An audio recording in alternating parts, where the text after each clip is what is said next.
Hi, welcome everybody. This is Jen and Norlene with Wild Stitchers. Hope everybody's doing well. I want to take time to thank everybody for joining us today with this live and taking time out of your Saturday morning to sit with us and see the cool, fun products that we have to share with you. Some information about Wild Stitchers. For those of you that don't know us or haven't talked to us much, you can find us on Etsy at Wild Stitcher.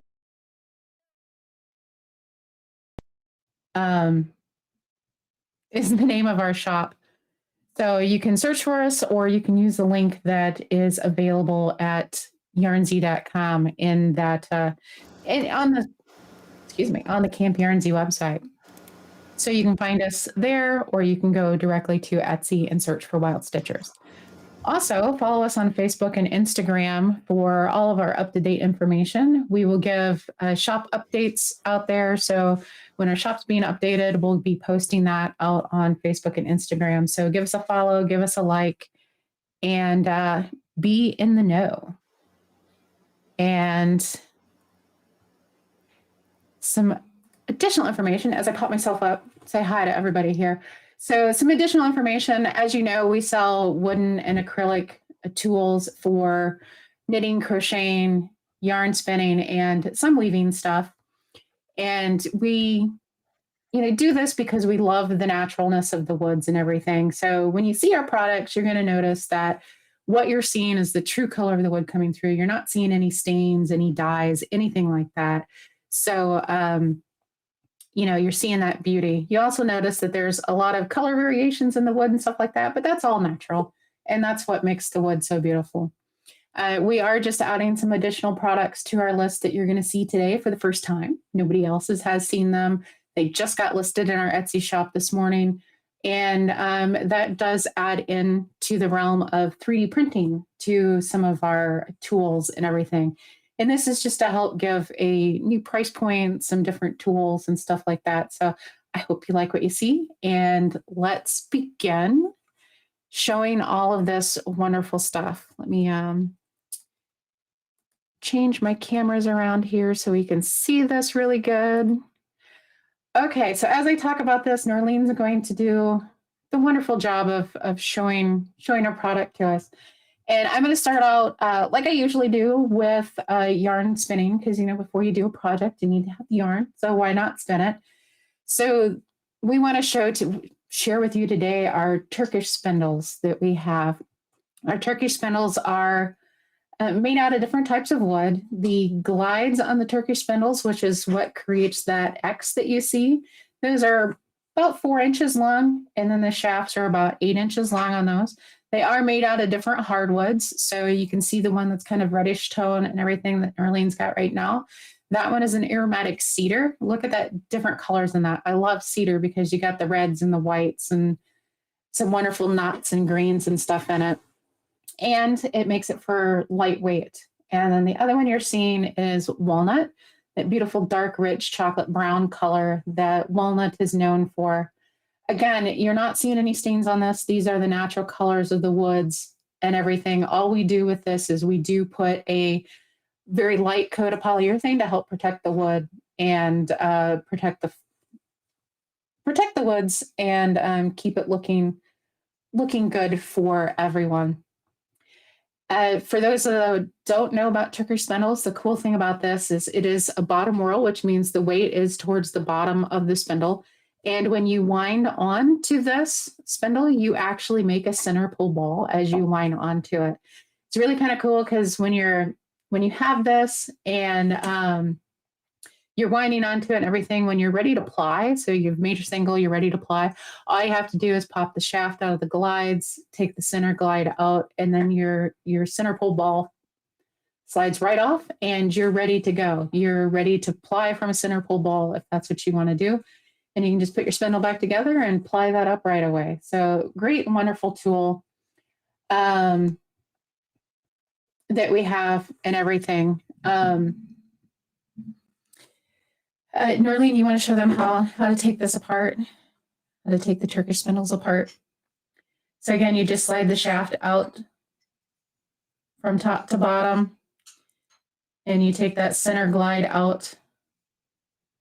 And then you have it in pieces. This is great for storing it.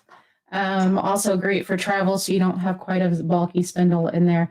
And then it goes together the same way, you know, the opposite way that it came apart. Put that center one into the hole, line up those holes, and put the shaft in from the bottom. And put it down so it's snug. So Turkish Spindles, really great. Wonderful from the experience of a beginner, an intermediate, or an advanced spinner. Works differently. We do sell various weights of these spindles. They're anywhere, usually not over an ounce, usually under an ounce for these spindles. We try to keep them pretty light so you can spin just about any weight of yarn that you want on them. Other tools that we have for spinning, we don't have a support spindle to show you, but we do sell those. But tools that we do have to show you for support spindles are our support spindle bowls. And with that, we have our tabletop support bowls, which you can see there. That one there is a walnut one. That one is cherry. And we also have some aromatic cedar along with that. Sorry, I'm stumbling over my words this morning. So we also have an aromatic cedar and other words that we can get for it. But these tabletop support spindle bowls is just what it says. It's a small bowl that sits on a tabletop for your support spindle. It gives a surface for your spindle to sit on and to spin on, so it doesn't walk all over the place and everything. And it's a nice bowl shape to kind of keep it contained so it's not going everywhere. These are finished with a high friction finish, so they're very nice and shiny. And that'll help reduce the friction that your spindle gets against the wood and everything to help your support spindle spin fast and spin long. These bowls are great if you have a surface to set them on to use, but say you're a passenger in a car or you're camping and you just don't have a table handy, then another type of bowl that you can use for your support spindle is called what we call a support spindle knee bowl. And these are bowls that, as you can see, got a little bit of a curved shape to it with the bowl on it. And what you do with these is you hold that shaft part, that curved part, you hold that between your thighs or your knees. And that's how you hold it. And then your support spindling surface is right there at your lap. So you don't have to worry about where can I put this bowl? Is this thing going to slide? Is it not? If you've ever seen other knee bowls or lap bowls for support spindling, you'll notice that a lot of them will have really small, thin spindles to them. And ours, you notice, ours are pretty beefy. And that's because, you know, for those of us that have larger thighs and everything, you know, holding on to a smaller spindle is not so much difficult to do, but can be taxing to do. And what I mean with that is that if you're trying to hold on to that little spindle and it's hard to tell, if you're holding on to it, you're going to squeeze your legs really tight, and then that's going to cause a lot of leg fatigue. And we don't want to cause that. We want to make spinning enjoyable and easy and comfortable. So these are beefier. You can tell that you're holding on to them, and you won't have to worry about if, you know, squeezing tighter and tighter and tighter to make sure that you have a hold of it.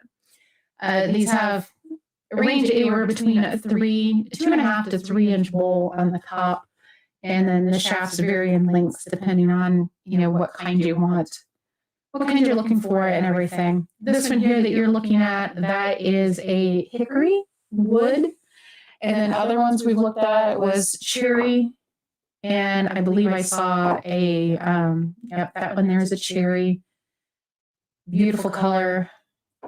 And then we have a couple with, and that one is an oak and a walnut, so beautiful colors there, a couple different types of wood. And then that one is a walnut and a hard maple, that beautiful light maple color, kind of accenting that off. So other tools that we have for spinning, we also have some gauges and guides. The first one that I'm going to talk about is our Spinner's Control Card multi-tool. And this one is 4 tools in one. So that's why it's our multi-tool. So the tools that we have here is those etched lines that you see through the middle there. That's the true spinner's control card. And the way those work is that you take your yarn and you lay it over one of those lines.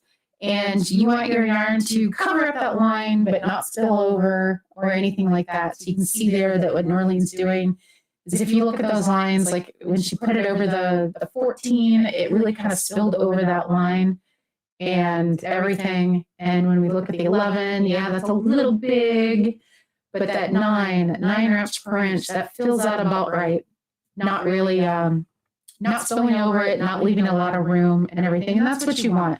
This tool is really great for quick gauge checks when you're spinning. So as you're spinning and you want to make sure you're spinning a consistent yarn, you want to do that quick gauge check. And this tool is perfect for that. The second tool that's included on this multi-tool is a wraps per inch. And that's that notches that you see into the side there. And while I say wraps per inch, this one's actually 2 inches long. And the reason why we do 2 inches versus 1 inch is because, you know, if you're like me, you don't spin a super consistent yarn. So if you have a 2-inch space to do your wraps per inch, you're going to know the average weight of that yarn. And that average weight it will help you with, you know, better classify your yarn if it's inconsistent. So you do your wraps just like you would a wraps per inch. You count out how many wraps you have, you divide it by 12, and that gives you your wraps per inch, or not 12. We're not doing that over 12 inches. We're doing it over 2. So you divide it by 2. And that gives you your average wraps per inch of that yarn that you have. So it's a great tool to have for that. And we'll talk more about wraps per inch here in a moment. But the next tool I'm going to talk about that's on this multi-tool is the diz. And those are those little holes. Here's our individual diz. But in our multi-tool, the 3 holes there along the top or along the middle there, those are holes that you can use for diz. And a diz is for hand pulling roving from either hand carders, hand combs, drum carders, blending board, hackle, whatever it is you may be using to process your fiber, and you want to have that hand pulled roving, then you can use a diz to do that. And we've got 3 different holes that'll make different size rovings depending on what you're looking for. The 4th tool that's on this one is the arch along the top. That is a twist gauge measuring tool. Sorry, as I said, my words are gone today. That's a twist gauge. And what that is you lay your yarn along that horizontal line. And then when you look at yarn, you always notice there's an angle line going through it. That's your twist, and you're measuring that degree of twist with this tool. And what that is good for is a couple different things to make sure you're consistent with your spinning. And it also helps you with mimicking a yarn that maybe you really enjoy, a mill spun yarn, or you have a yarn that you spun before that you really like and you're looking to recreate that. If you measure your degree of twist in that yarn you want to recreate, then you know where your twist needs to be for yarn that you're making. So you can check that with this tool.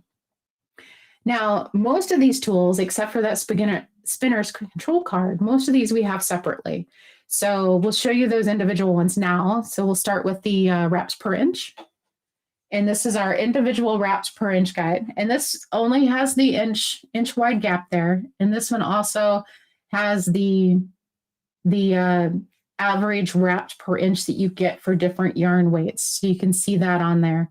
And it works just like I was explaining with the multi-tool, is you take your yarn, you wrap it around through that gap, and you don't want to pull your yarn tight or anything. You want to just loosely wrap it, and then right next to each other, sit them next to each other without overlapping or anything. And then you're going to count those wraps, and depending on how many you get, will tell you what weight of yarn that you have. And you can see there how Norleen's doing that and everything.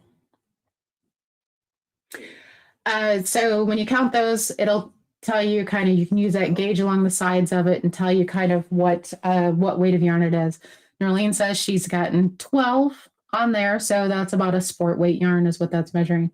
This tool is really good for if you're trying to figure out what type of yarn you have in your stash. Maybe you've lost your ball band, because I know I've got several things in my stash that I don't have ball bands for anymore. So if you're needing to find that out, you can use a wrapped per inch for that. Also, if you're substituting yarn, sometimes in your pattern, it'll tell you what weight of yarn that it needs and how many wraps per inch. So you can make sure that you are getting the right substitutions. And I see here we have a question from Kathleen. And Kathleen's asking about spindles and if there's a recommended weight to start out with. And we kind of recommend staying somewhere between 1 ounce and 2 ounces. Kind of the 1.5 ounce range is really good for beginners, but anywhere within that 1 ounce to 2 ounce range is great, because it gives you enough weight to help with the spinning of the spindle, but it doesn't give you so much weight that it dictates what weight of yarn you need to spin. So with the heaviness of the spindle, the lighter spindle you have, the easier it's to get thinner yarn. The heavier spindle you have, it's better for either plying yarn or spinning a really thick yarn. So the weights do matter depending on what you want to do, but a good beginner weight is somewhere between 1 ounce and 2 ounces. I wouldn't go much over 2 ounces just because you're getting really heavy, and that's more of a plying type of spindle. And 1 ounce is just really light. You can do it. There's nothing saying you can't, but that's kind of our recommendations there. So next tool that we'll talk about is, let's talk about the diz. And this is the individual diz that we have. This one has 2 holes instead of the 3. It's a little bit smaller, easier to handle than that whole multi-tool maybe. So very simple. You just thread a bit of your wool through it, and you use that to pull off of whatever tool that you have your yarn on, whether it be a drum carder, hand cards, hand combs.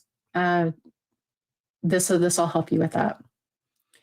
And then we also have the twist gauge again, and this one's much larger, as you can tell, than what was on the multi-tool. So if you want something a little bit larger to see those lines better, see those numbers better, then we do sell this tool individually. Works the same way as it does on that multi-tool. Just like I said, a little bit larger to see that. And I'm not sure, Norlene, can you put that gray yarn over the top of that so we can kind of see? So you put that along the horizontal line, so along the bottom line. Yeah, and then if you raise it up just a little bit, up towards the top of the gauge, both sides horizontally. There you go. Now you can kind of see in the camera that angle that you see in that yarn, that twist angle that you see in that, and if you look at that, you kind of look and see, it looks a lot like a 45-degree twist to me. So that's kind of what you're doing, is you're looking at that twist in that yarn, and you're looking at those lines along the gauge to see which of those lines matches up with that twist. And you can see along the bottom, you've got an S twist and a Z twist, which just means which way is that angle going? Is that angle sitting this way, or is that angle sitting this way? So that's kind of what you're telling with that, and that's how you're going to use that tool. With that, let's see, next tool, what should we go to? Should we go to blockers? Let's talk about blockers, because, we like blockers here. So when you're making items such as socks and mittens, it's nice to block the items that you're making, especially if you're doing them for gifts. I know I like to block mine when they're gifts. So let's talk mittens.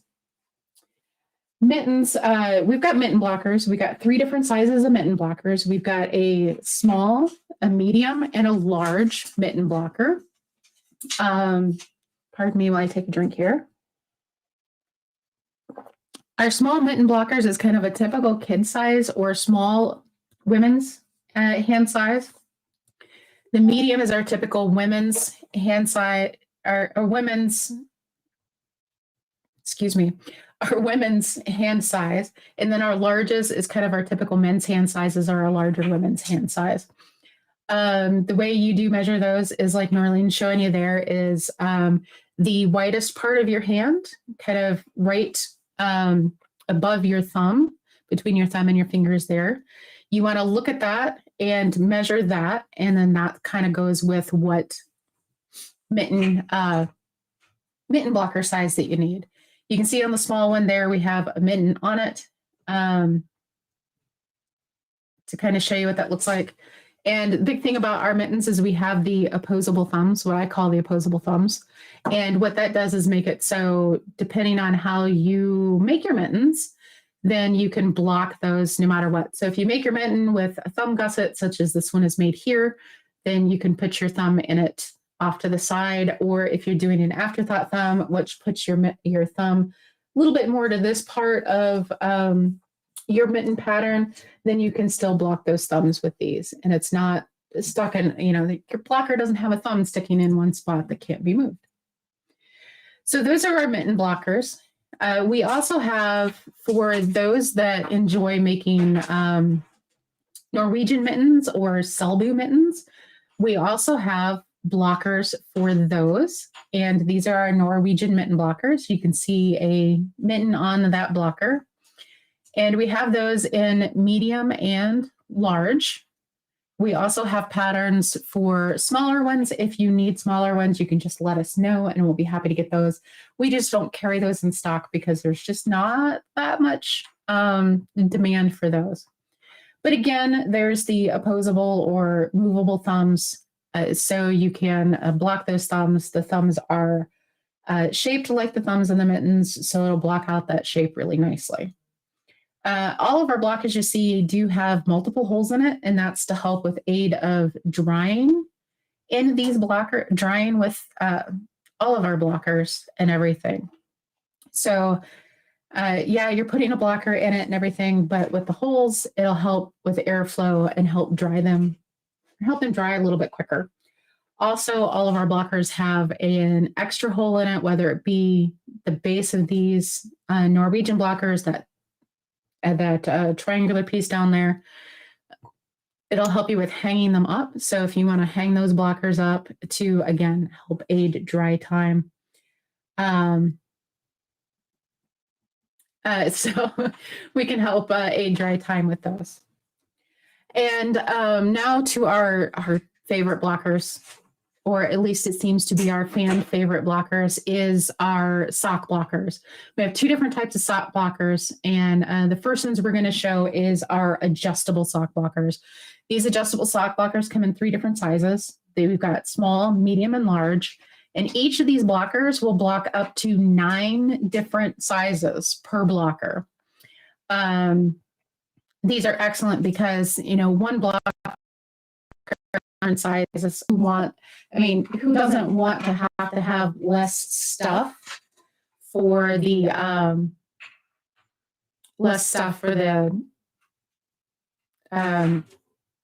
to accumulate.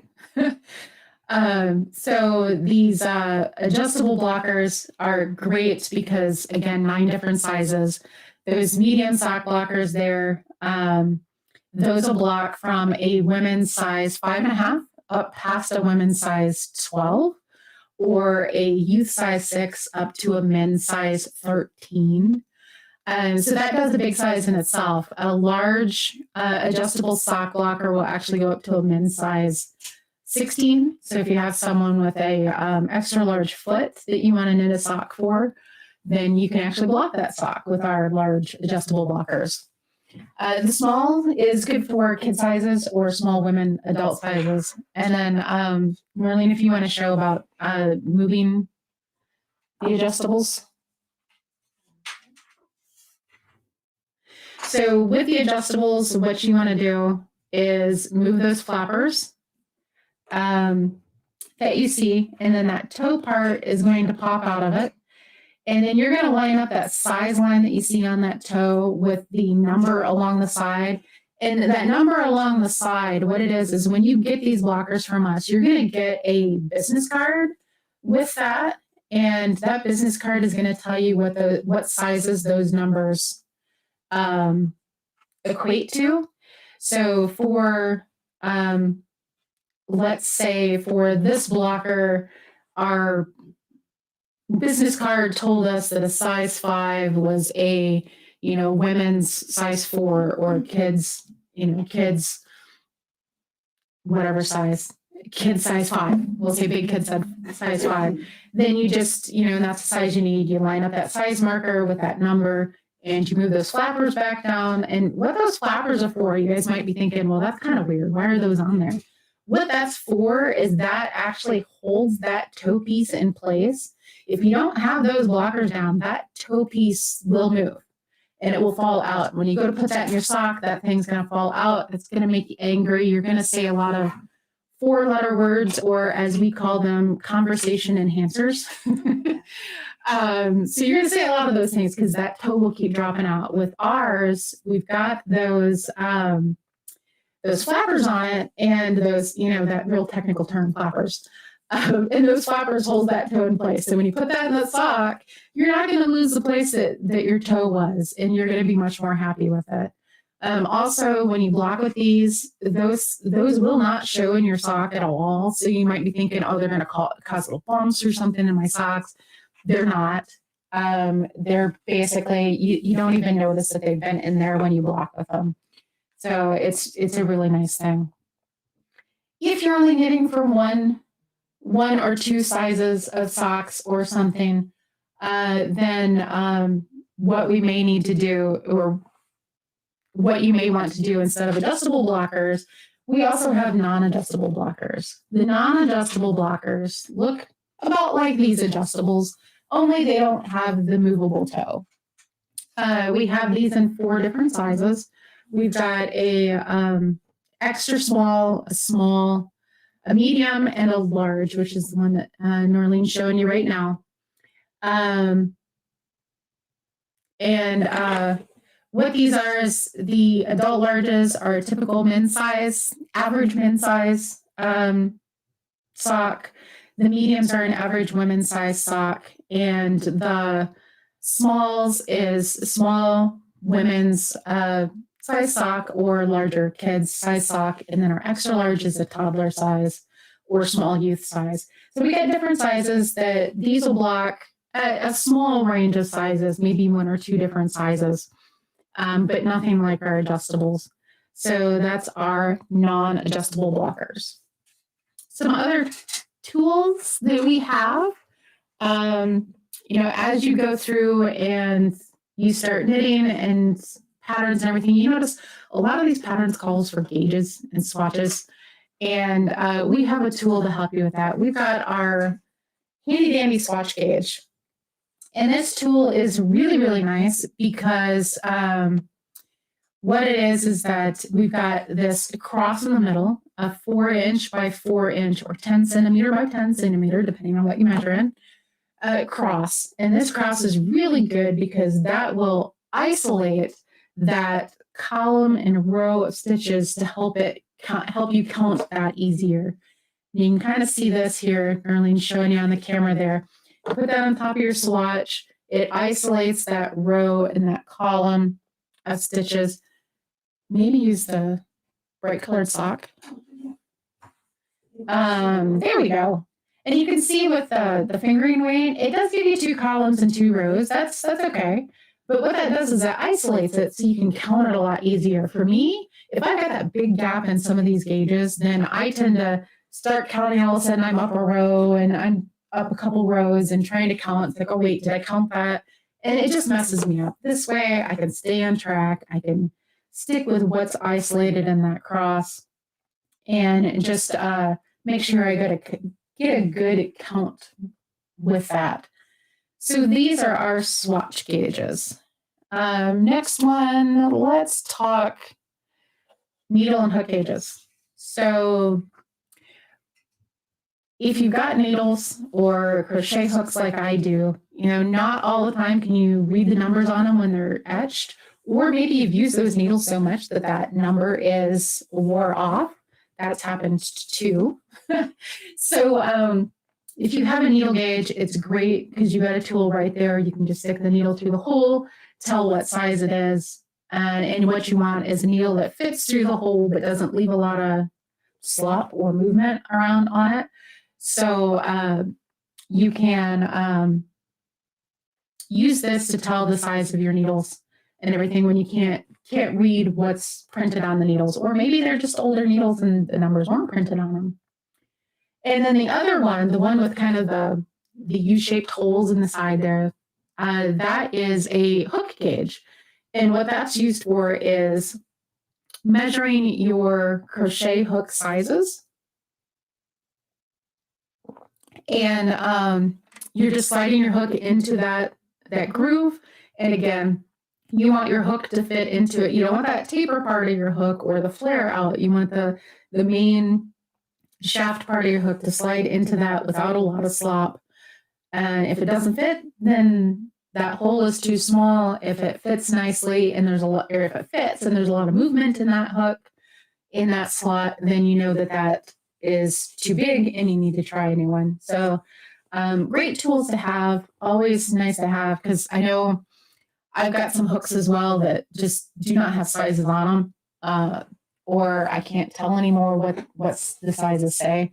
So it's a great tool to have for that reason. Let's see, what do we want to talk about next? Let's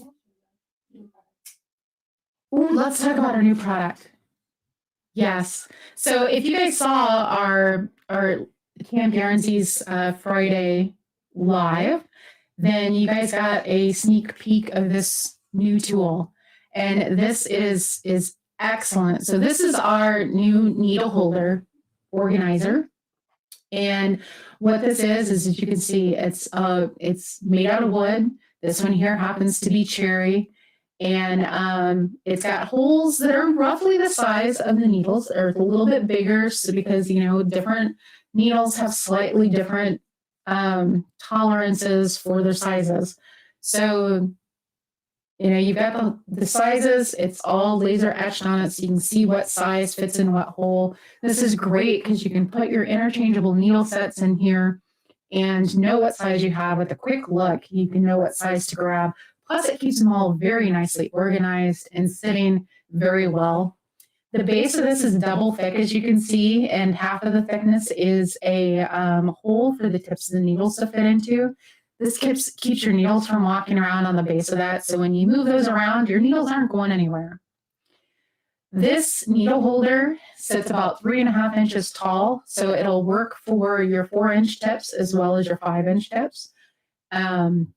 And will hold 16 different size needles. Goes all the way to a US 0, all the way up to a US 15, or a 2.0 millimeter up to a 10 millimeter. And let's face it, it's just really pretty. So we will have a limited number of these on pre-order. They are listed in our Etsy shop right now. We have 6 of these available. We have cherry wood, like you see here. We're going to have walnut. And we'll have only one mahogany. I can't wait to see that mahogany one. These are super great tools to have. They'll look nice sitting on your table, your work surface, or whatever. So not only will it look good as a display, but it's highly functional as well. So yeah, this is one of our very new products. And since we're talking new products, why don't we continue? Because we've got a total of 4 new products we're showing you guys today that just became available on our Etsy store. Next one, we'll stick with wood ones, so we'll show the lucette. I saw some questions recently here come out on the Camp Yarnsie Facebook page about lucettes. We do have lucettes, and these are used for making square braids or cording for your knit or crochet items. Super useful, fun. I know my kids absolutely love this tool, using it to make braids. They see how long of a braid they can make in a certain amount of time and everything. So this this size of loose set can actually make smaller, tighter braids or larger, looser braids. You can either have larger tight braids or larger loose braids, or smaller tight braids or smaller loose braids. Really depends on what type of material you're using. If you're using and technique you're using. If you're using a smaller weight yarn and you're tightening it up nicely, you're going to get a nice, small, tight braid. If you're using a larger weight yarn, like a bulky, and you're tightening it up, you're going to get a tight, larger braid because you've got a larger yarn. So these tools are great for making that cording and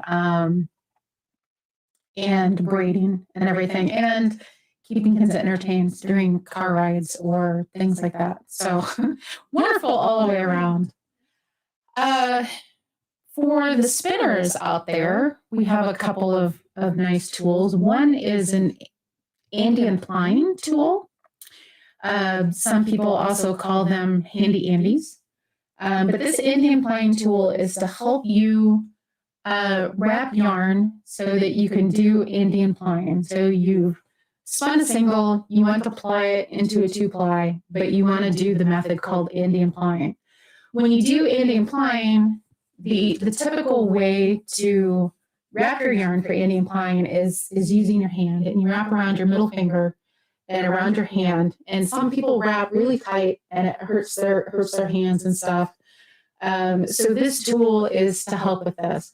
This is one of our first available 3D printed tools. So this is plastic, very lightweight. It's got a wooden dowel in the top that works as your middle finger would if you were Andean planing using your hand. And what this does is you use this tool to wrap your yarn around, and then you're going to remove that dowel.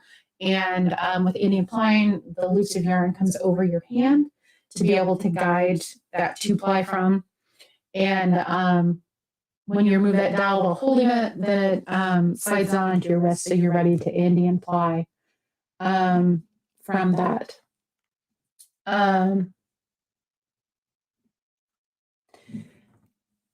Debbie, you're asking about showing how that works, and I see that yes, Kim Prince was asking which one, the loose set or the Andean planing tool. And with those, I'll be completely honest, we are not really good at using either of those tools right now. We are practicing those. Debbie, I will definitely get back to you and show you how the loose set is. I haven't used the loose set in a while, so I would want to do a quick practice before I show you, before we show you that. But we will give a quick demo of that. Matter of fact, I can either meet with you, or we can do it on one of the Camp Yarnsie groups. I can show you that. But right now I want to practice quick, and I think Norlene's feeling the same. I want to practice real quick because it's been a while since we practiced with that. So we will give you a demo on that, just not at the very moment. Sorry. The other new tool that we have is this really cool 3D printed collapsible 1-yard knitting knotty. And it's collapsible because it comes apart. It's in 2 pieces. And again, it's 3D printed. It's made out of plastic, very lightweight, wonderful tool. And this is for wrapping your yarn into skeins. So if you're taking it off your spindle or taking it off your wheel, or even just wanting to re-skein something that's in your stash, maybe you know you're not going to use it for a while and you want to put it back into a skein versus a cake or a ball, you can use this tool to do that. It is a 1-yard knitting knotty, and what that means is that 1 full loop around the knitting knotty equals 1 yard of yarn. It's great for measuring your yarn as well, so if you wrap your yarn around it and you count how many full wraps you have, that's how many yards you've got. So 1 full wrap equals 1 yard. Great way to measure that out. And I took my skein away that I had wrapped on that, but that's okay. Again, it comes apart. Great for storage. Lightweight. Packs well if you're going on a retreat or something like that. Because hopefully we'll be able to. Travel to retreats and stuff more sooner than later. So this will be great for traveling with you or just keeping in your spinning bag. Maybe you've got an e-wheel like I do, and you have a bag that your tools are in, your wheel is in, and all your other tools for it, and this can slide nicely into it. So this is our other new tool. I think that's the last new tool, right? Yeah, that's our last new one. So again, those become available on our Etsy site as of this morning. So, you know, head on out there, grab the one that the tool or tools that you like the best, along with all of our oldies but goodies. Another newer product that we have is our small loaded yarn boxes. I hear you guys might have gotten a sneak peek of these last night if you were on bingo. But this here is our small loaded yarn box. And the reason why it's small is because it's got that 4-inch ruler on it. Our largest have a 6-inch ruler on it. And these are nice, beautiful squares. It's got a laser engraved on it. They're all laser cut. It's a loaded yarn box because it's got all the things you need on it. It's got that ruler. You can see on the sides, it's got needle gauges on it. One side's got the larger sizes. The other side has the smaller sizes. And then in the back, we've got that J-hook for a yarn guide on it. These actually hold considerable amount, even though that we're calling them a small. There's two cakes of yarn in there. That is worsted weight cakes. And you can see there's extra room in it. These are relatively new. We've only had these for what, a month? About a month available. So we've got a couple out there on our Etsy site. All the small ones we have are in cherry wood. If you do see, you know, if you're a huge fan of walnut or something like that, you know, let us know. We can see what we can do for you. There's different designs cut into the front of them, so check out the pictures on our Etsy site, see what those are. Now, our large ones are exactly like this, only instead of a 4-inch ruler, it's big enough to have a 6-inch ruler on the front. Still has the needle gauges in the side and the yarn hook in the back. So take a look at that if you'd like a little bit larger one. The big ones will hold 2 full cakes of yarn in it. So it's got lots of room. I love using the big one for 2 at a time socks with contrasting heels and toes, because then I've got room for my 2 balls of sock yarn, my 2 balls of contrast yarn, my needles, my scissors, my heel to toe gauge, and all that stuff. So wonderful tool to have, great to keep your projects organized and everything, and you need it in one spot. And since I mentioned it, let's talk about our heel to toe gauge. This is another, you know, type fan favorite. That's what I'm looking for. This is another favorite of our shop goers. And this heel to toe ruler is a 12-inch ruler. It's measured in inches and centimeters, depending on how you measure things. And what this is for, it's for measuring your sock as you're knitting it from either your toe or from the heel, depending on if you're doing toe up or cuff down socks. And use it just like Norlene's showing here. This is, you slide that 0 end into the toe of your sock. You don't stretch your sock out. You just kind of lay it out nicely. And that tells you how long your knitting is. So I know these socks are being made for me, although I think my mom's watching and she may try to take these from me, being that they're pink and colorful. But I know for myself, I need to knit this to 7.5 inches in order to start before I start my heel. So you're going to keep measuring this, you know, measure it for often until you get to the point where you know you need to start your transition to your heel. You know, if I end up with a message from mom saying, I want those socks, you got to give them to me, then I know I need to knit to like between 7 and 7.25 inches before I start the heel on her socks. So it's a great tool to have. These tools are unfinished. So if you, like I can show you my actual one here. If you know the sock sizes, you know, where you need to stop for different people, you can mark that on there. And another really cool thing about our sock rulers is on the back, we have Kitchener stitch for you. So those that are doing cuff down socks and you Kitchener stitch the toes, then we've got that on these rulers for you. And these do work for cuff down socks, by the way. We showed you on the toe up, but the cuff down is you just slide that ruler into your heel cup, and you slide that into your heel cup and measure your foot before you start your toe. And know that, you know, from your heel cup to where you need to start your decreases for your toe, that's going to be a certain number of inches. And then you start your decrease of your toe. For me, again, from a heel cup to where I need my decrease of the toe, mine's going to be 7.5 inches. And for the foot. And then when it gets to 7.5 inches, I start decreasing for my toes. So it's pretty simple. It's a wonderful tool to have. I absolutely love mine. I don't make a pair of socks without it because I don't like to have to try to find a flat surface to set my sock down on and get the tape measure out. And okay, is that right? Am I at the right spot? You know, you're getting it from the end of your toe up to where your needles are. And you know that's a solid measurement. Solid measurement for you. Let's do the knitting, or I'm sorry, the Nosta Pens next. So another popular tool we have are Nosta Pens. And these are tools used for hand winding center pole balls of yarn. And basically great for if you're traveling or if you like me and you just find it relaxing. I believe Norleen's the same way. We just find using an Nosta Pen and winding yarn this way extremely relaxing. Plus, we don't have to get the ball winder out and all that stuff and set it up. So the translation of the word Nosta Pen actually means nest egg, which is, you want to move one of them off.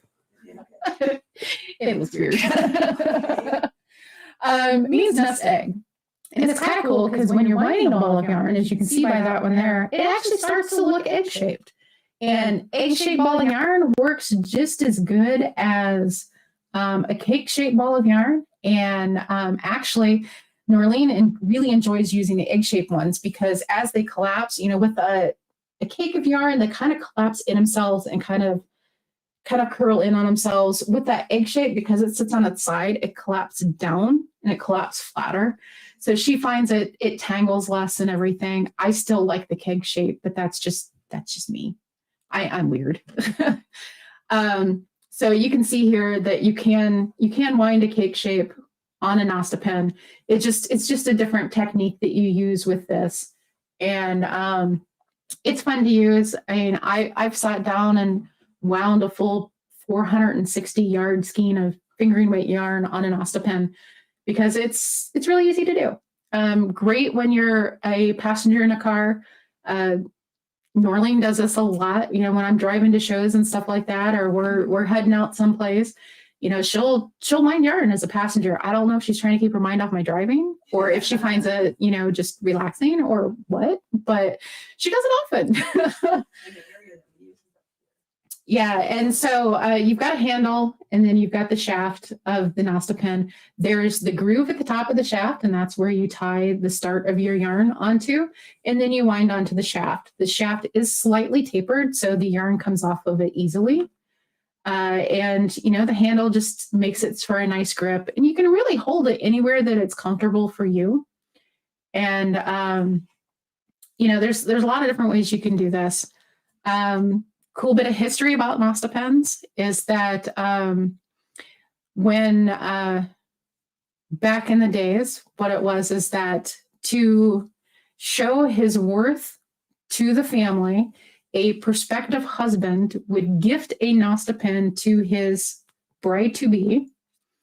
And how that showed his worth is that the more intricately carved a Nosta Pen was, showed that he was a better craftsman. The better craftsman he would be would mean that he could provide for his bride-to-be and his family that would come along after the wedding. And so it was a neat way to be able to give a gift to the bride-to-be and to show the family that, hey, I will be able to take care of your daughter. So kind of a cool bit of history that I like to give. These tools are wonderful. You know, great for winding yarn, whether rewinding a ball that you have in your stash, winding a skein. I use this in conjunction with a Swift to wind a new skein. Lots of different ways you can do this. So that's a Nosta Pen. Let's see, we've got a little bit of time here. So let's show our bowls. Should we show our bowls? This here is what we call our yarn/fiber bowl. And we call it that because, we're hand spinners as well.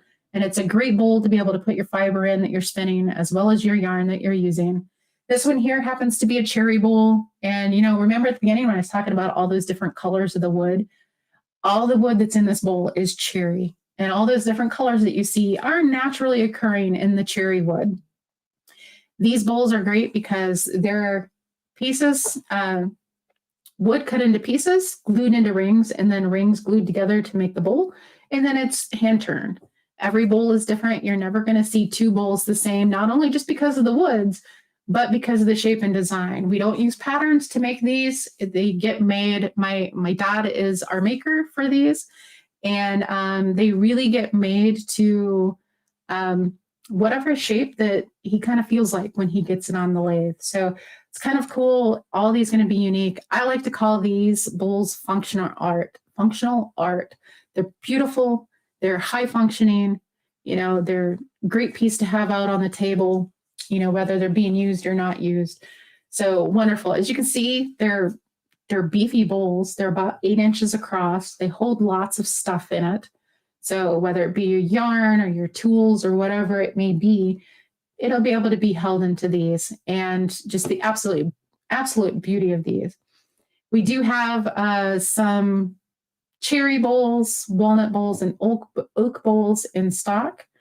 If you've got something in mind, that you're not seeing, please let us know. We like to show off different things and to help people get the stuff that they want and everything. So we do handle custom orders. So any of our product that's made out of the hardwoods and stuff, if you have a specific wood that you like and you're not seeing it in it, let us know and we can see what we can do for you. Another tool that we have that's good for all these socks and other hand knits that we have are darning eggs. Darning eggs are becoming very popular again, believe it or not. People didn't want to darn things there for a while, but now that hand knitting's coming back, the need for darning eggs are coming back again.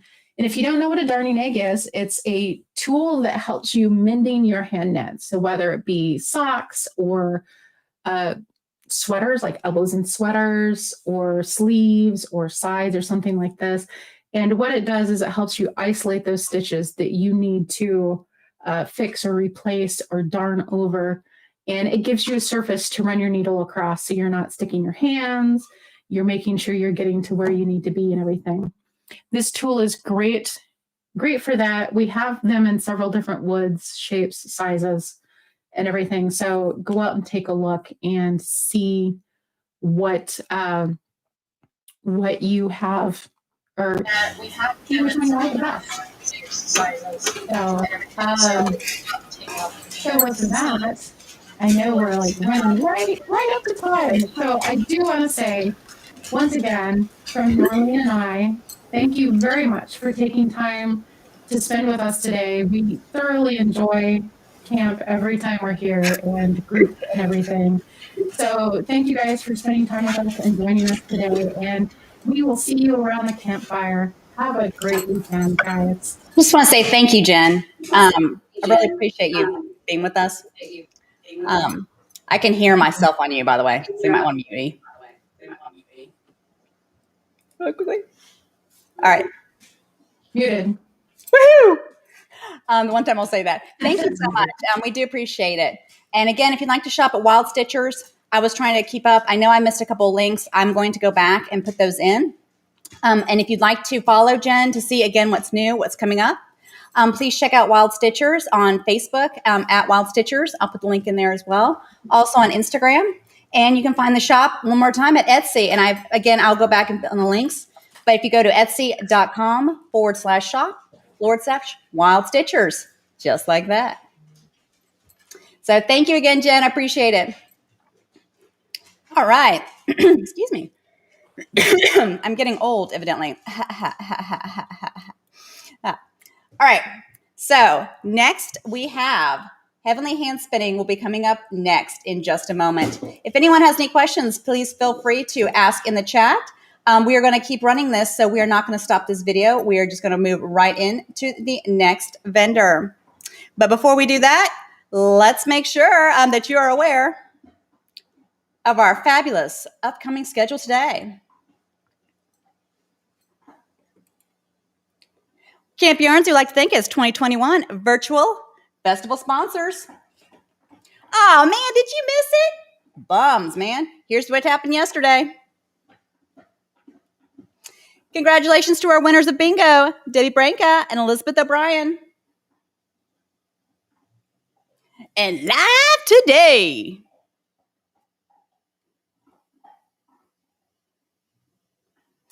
we saw Wild Stitchers.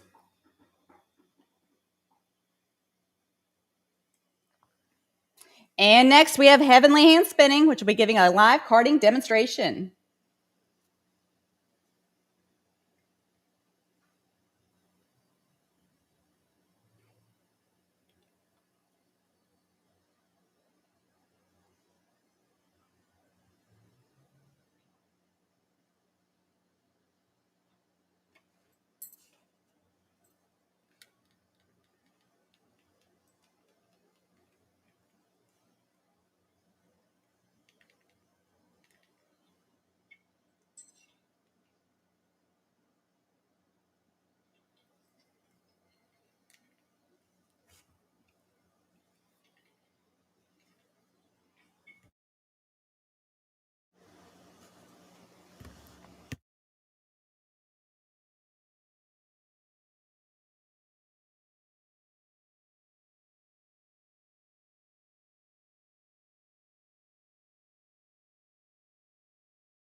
Now I'd like to welcome Strouch Fiber, an equipment company, and Heavenly Handspinning as, excuse me, I'm telling you, I'm getting old pretty quickly here. As we get started today, I would like to welcome Lauren Wright and Taylor as well. So whenever y'all are ready to get started, please take it away.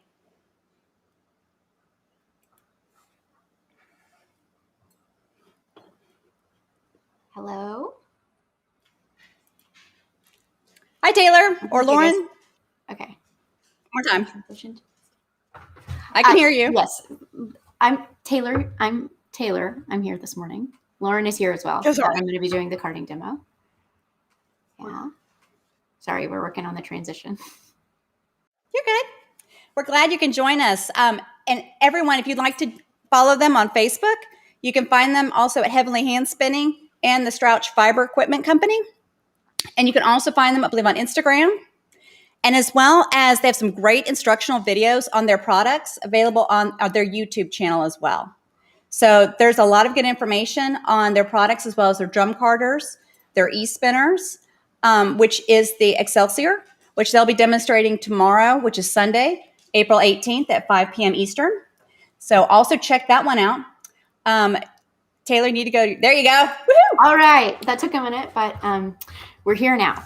So don't forget, I'm sorry, tomorrow at 5 p.m. Eastern, which is Sunday, they'll also be doing the demonstration of the Excelsior, the e-spinner, as well as their giveaway then. So I apologize, Taylor. Thank you. I'm so excited you could be here with us at Camp Yarnsie.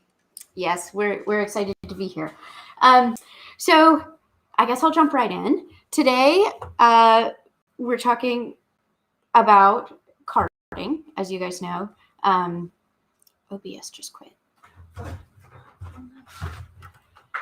So I have in front of me our Strouch Finest Drum Carder. Strouch Fiber Equipment is a company that is a little over 20 years old. It was started by Otto and Joanne Strouch. And if it's been a little bit confusing about the relationship between Heavenly Handspinning and Strouch Fiber, Strouch Fiber acquired Heavenly Handspinning a little over a year ago, and we're in the transition of, or in the process of transitioning merging those brands. So there's still a little bit of separation in the marketplace, but that's something that's going to happen. The merge is going to happen over time. So, yeah, today, this is the Finest, and I am going to demonstrate creating a smooth graduated bat. So this color graduated. This is one that I made last night. I'm sorry, really getting used to my camera angles. Still, everything's backwards. This, as you can see, blends from one color to the next, and that's the technique I'm going to be demonstrating today, in addition to just some general carding know-how. So before I jump into that, I guess I want to talk a little bit about who I am and what I'm doing here. My name is Taylor Robert, and I work for Strouch Fiber Equipment. I have worked on and off for Strouch for a year and a half, a little over 2 years, but I've had a love of fiber that has been almost lifelong. I learned to knit when I was about 6 or 7 from my grandmother. I did all of my knit stitches backwards for about 10 years until I learned better. And then I went on to get an art degree, and I have a BFA in craft and material studies from Virginia Commonwealth. And just, I've had a long fiber love path. So one of the reasons that I really love drum carding as a tool is its ability. My specific reason for loving drum carding is its ability to extend fiber mixing past dyeing of fiber. So I thought for a long time that the ability to mix colors was really within the realm of dyeing the fiber, and that's not true. So the use of a drum carder or of hand cards, which we also manufacture, really, by acquiring a tool that's from beginning at $40, you can expand your ability to mix exactly what you'd like. And that's really wonderful for starting to explore and make exactly what you'd like. So to make a graduated bat, I purchased this beautiful merino top from the Harveyville Project, who Nicole Lohr is one of our favorite dealers. She sells our Strouch products, but she also has a really neat school in Kansas. But she dyed these beautiful springtime colors, and I want to create a bat that graduates in color from the really saturated magenta to the really saturated green. And when we look at these colors again, if I just fed these straight into the drum carder, I would end up with a really stripy bat, which can be an interesting effect, but it's not necessarily what I'm going for, right? And so when I go into a carding project, I like to approach it with some planning. Everybody approaches their projects differently. When you go into a bat with a certain level of planning regarding, what fiber content do you want in this bat, and how do you want the colors to look when you spin it and knit with it or weave with it or whatever, I like to begin with the end in mind, right? So working backwards, think about what you want, can help prevent a bit of a stash explosion. It's really easy to go to fiber shows or peruse the internet these days without the in-person fiber shows and just want to buy it all. That's my inclination. But doing some planning on the front end can help prevent that. So we're going to mix these colors, and to prevent the stripiness, I like to mix some intermediary colors. So if you look, you can see here, I'm not sure if you can see, honestly. Okay. So if you see here, we have the magenta and then the sort of mauve color and then this pretty light pink. And then ahead of this, in preparation, I have mixed some of the graduated colors for you to be able to see sort of what we're shooting for here. So in this example that I've laid over top, I have mixed an intermediary color between these two and between these two. And you can see, and again, this is all done on the drum carder. I take a section of the light pink, I take a section of the mauve, and I blend it together on the drum carder prior to blending my final bat. And I'll give it 2 or 3 passes based on how well I feel like the color is mixing.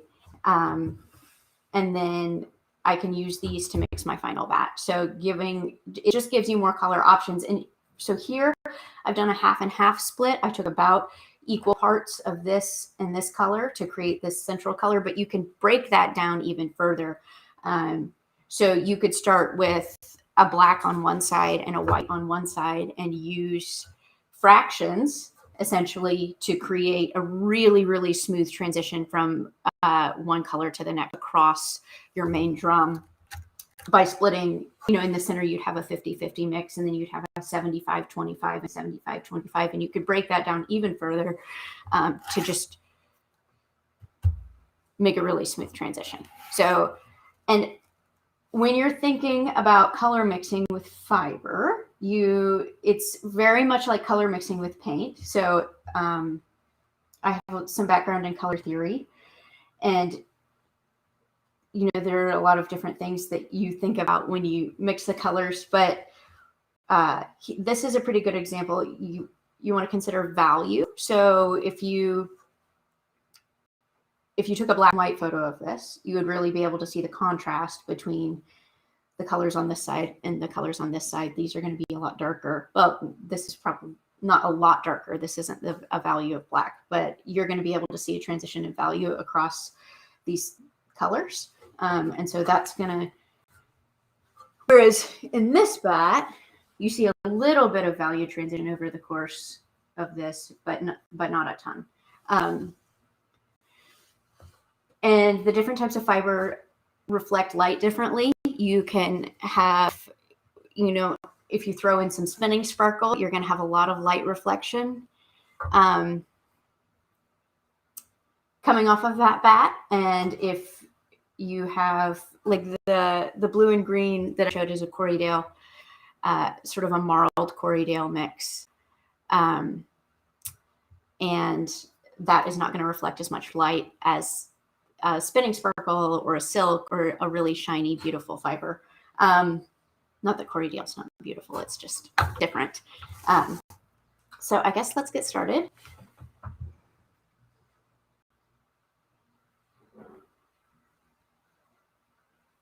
So I did these ahead of our demo today. So for the carding portion of this, I'm going to do our color mixing. First, we'll mix a color that's between this light yellow and the light pink. So I'm going to start. I've taken these rovings, or this merino top, and I've split it down the length.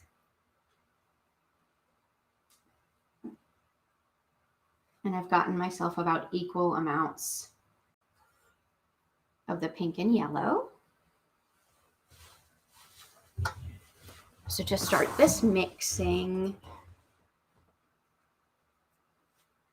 I'm going to start feeding it into the drum carder. And one of the Swatch carders have a pretty unique liquor in drum, which you can see right here. The teeth on this liquor in drum are very sharp. So you definitely need to keep your hand back. But they're really wonderful for a couple of reasons. One is that you never really have to push your fiber in. You'll see this in a minute, but I can just set this fiber here barely touching this drum, and it will pull the right amount of fiber in that it needs to process through at a time. I'm going to fluff this end out. If I have some locks, I would use a teasing tool, but this is just... So I'll just set this right here. Get it kind of close to that liquor in, and you can see that it starts to pull it in. So I'm carding, so you guys are going to hear some brushing sounds. If that's bothersome to anyone, I'm going to be doing this for a little bit, so you might want to just be advised. You know that I really like this sound, but you might not really like this sound. So anyway, on the first pass, I'm going to feed in the yellow. About half of the yellow, I'll break it off. I'll feed in about half of the pink. I'll break it off, the second half of the yellow, and then the second half of the pink. And then I'm going to pull it off. I'm going to doff this bat and then feed it in again. So. Each of our carders comes standard with this brush attachment, which helps pack the fibers in as they go onto the drum. We also sell, if you really want to pack a lot of fiber on there, I have a little schmutz in my bat here. Need to get that out, or in my fiber. We also sell a burnishing brush, which if you're carding a really thick bat or you have some texture that you need to pack into your big drum, you can use that to help. This is a really, really smooth fiber, so I don't feel like I need that with the assistance of the brush attachment here. Push this fiber in. I'm going to pull off my yellow and start with my pink.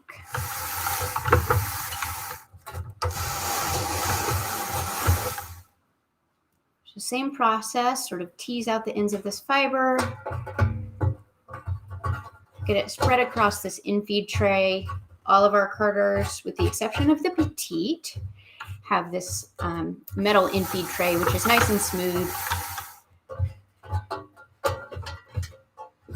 Allows your fiber to feed really well into the carder. So fluff that out. I'm going to get it nice distributed across the surface of this drum because, again, I'm trying to evenly mix these colors.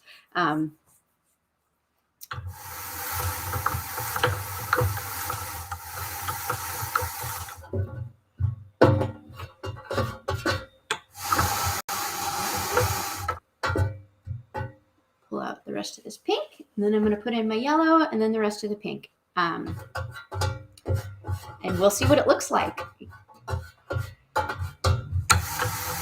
Feeding in the pink, I'm going to pass in some yellow.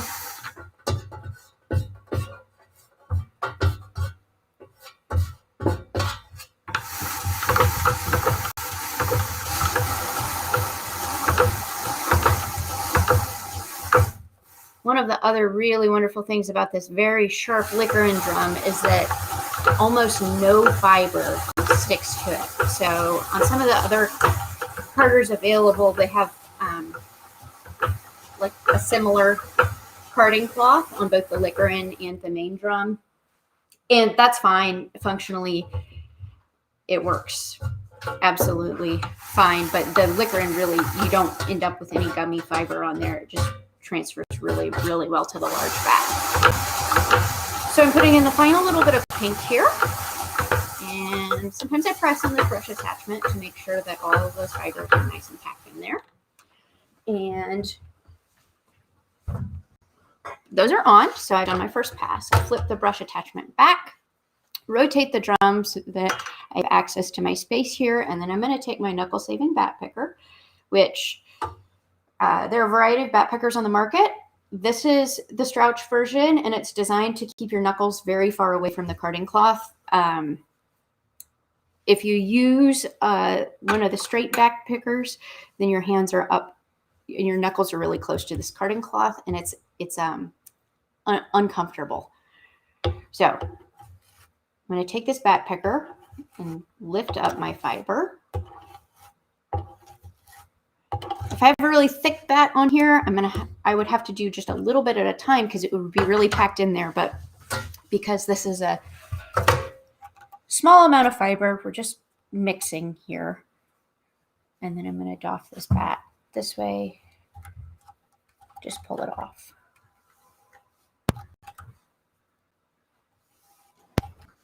Hi, Taylor. Can you hear me? Yes, I can. I want to see really quickly if we can take off the camera view of you in the distance that shows the full screen for a moment to see if we can improve your internet connection a little bit. It's a little laggy. Okay. So I just want to take one camera off. I want to leave the one with the overhead camera on. Okay. Let's see if that helps. If everyone could please be patient with us, we're working on it. And I want to know what everybody's favorite color is. Ooh, I'd be curious. What is everybody's favorite color in Camp Yarnsie? Do we have a particular? Curious to see as to what it might be. I know I'm a personal big fan of green. Shocker there, huh? But I wanted to see what everybody else's favorite color is. Or if you have a 2-color blend that you really like. What's your favorite 2-color blend? No? I'm thinking too, there's so many good colors these days, especially with some things that are coming up and about. There you go. You're moving a little bit better. There we go. Yes. Okay. And is the All audio right. Sorry. okay? I'm a little bit. Is the What do audio? Your audio. Okay. Yeah. Your audio is great. I apologize. I hate interrupting you. I'm sorry. No, it's okay.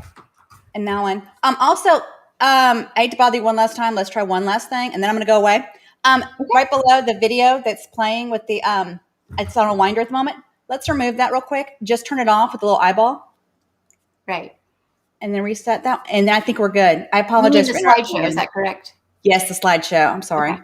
No, it's okay. Let's try that. And I apologize. Thank you, everyone, for being patient. Well, thank you. Can I get I some like love? seeing all these people who love green. That's my favorite, particularly this chartreusey. I love the colors that you have. Where did you get that fiber from again? They're so much fun, aren't they? They're from the Harveyville Project. Her name is Nicole Lohr, and she has a really, really cool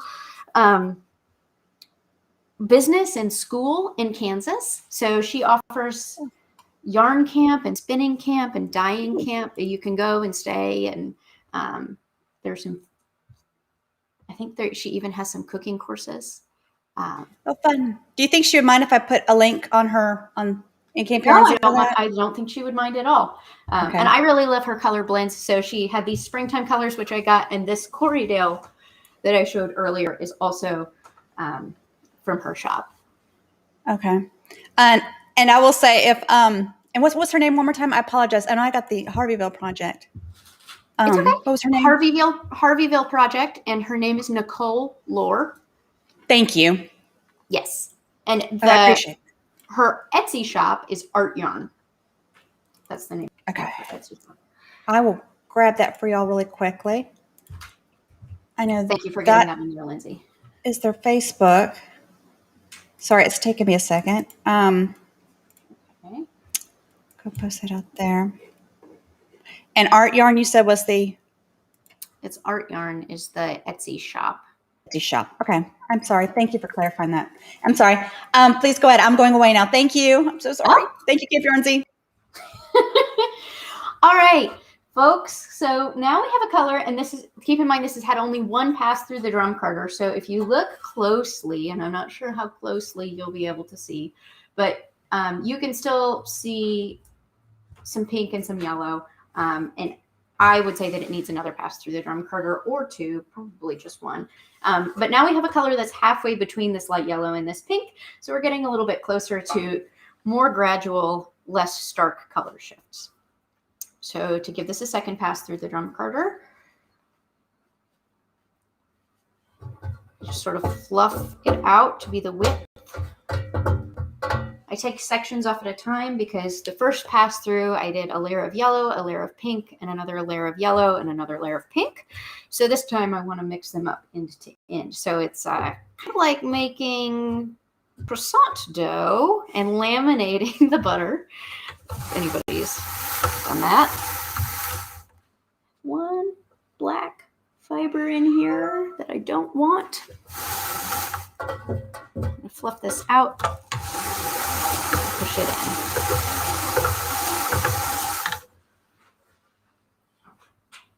Take a section of this.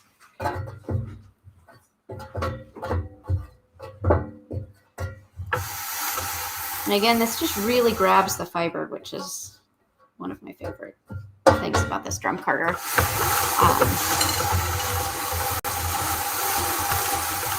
Feed right in there.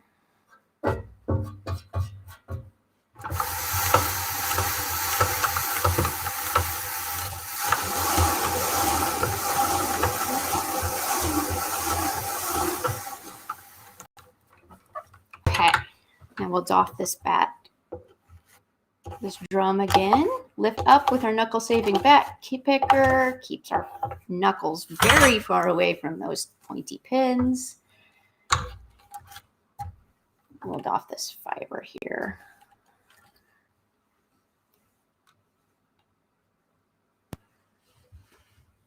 So pretty. I love this. So I think that 2 passes on this one is going to be good. So now we have a color that's halfway between. And like I was saying before, if we wanted this to be even more gradual, I could take approximately 1/3 of this and 1/3 of this, and I would take 1/3 of this and mix it with 1/3 of pink, and 1/3 of this and mix it with 1/3 of yellow, and then I'd have an even more subtle shift. But today we're not going to go that deep because we have a lot of colors to mix. So the next color we're going to mix between this yellow and the green, and then the light green and the more saturated chartreuse. And I'm going to move through those pretty quickly so that we can get on to doing the larger bat. So it's going to be the same process. A little bit of yellow, a little bit of green, a little bit of yellow, a little bit of green, or sorry, green then yellow, then green then yellow. I'm going to flip my, ooh. Before I do this, I'm going to use a doffing brush, and I might, it's going to be really close to the microphone, so you're going to get a good understanding of the doffing sound.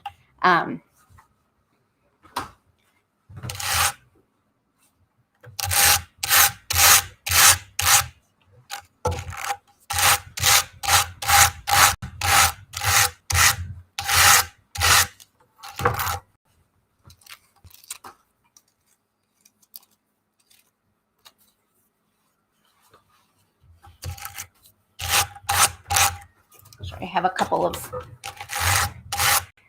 this doffer brush. This has long been in demo service. If you're happy and you know it, scratch your hands. I don't know. It sounded good at the time. Bad judgment. Should I mute myself for this? I feel really bad exposing people. No, you're good. You're good. I was just playing. I'm sorry.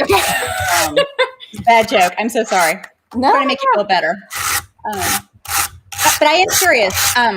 Yeah, I like the tines in that. So what is the difference in the tines? And so what would I use certain, I guess, I know they talk in TPI. I think that's the word. What makes, I guess, what tines would be used for certain wools, or did I ask that question right? yes, you absolutely did. That's a very good question. Let me finish my scratchy and I'll answer that. Okay, so what I just did is I pulled the remaining off, and I just wanted to get that last little bit of pinky yellow off of that drum.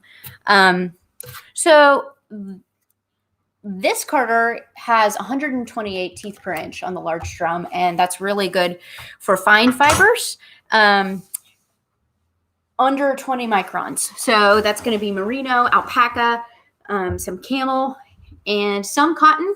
Usually for cotton or fur, you might go a little bit higher, somewhere around 190 to 255 teeth per inch.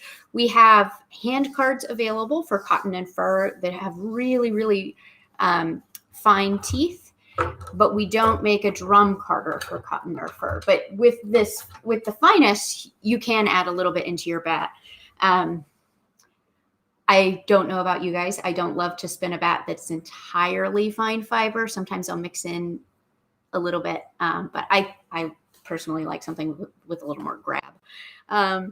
So this is 128 teeth per inch, 90, or in our case, we have 98 teeth per inch, is good for medium fine fibers, so around 20 microns.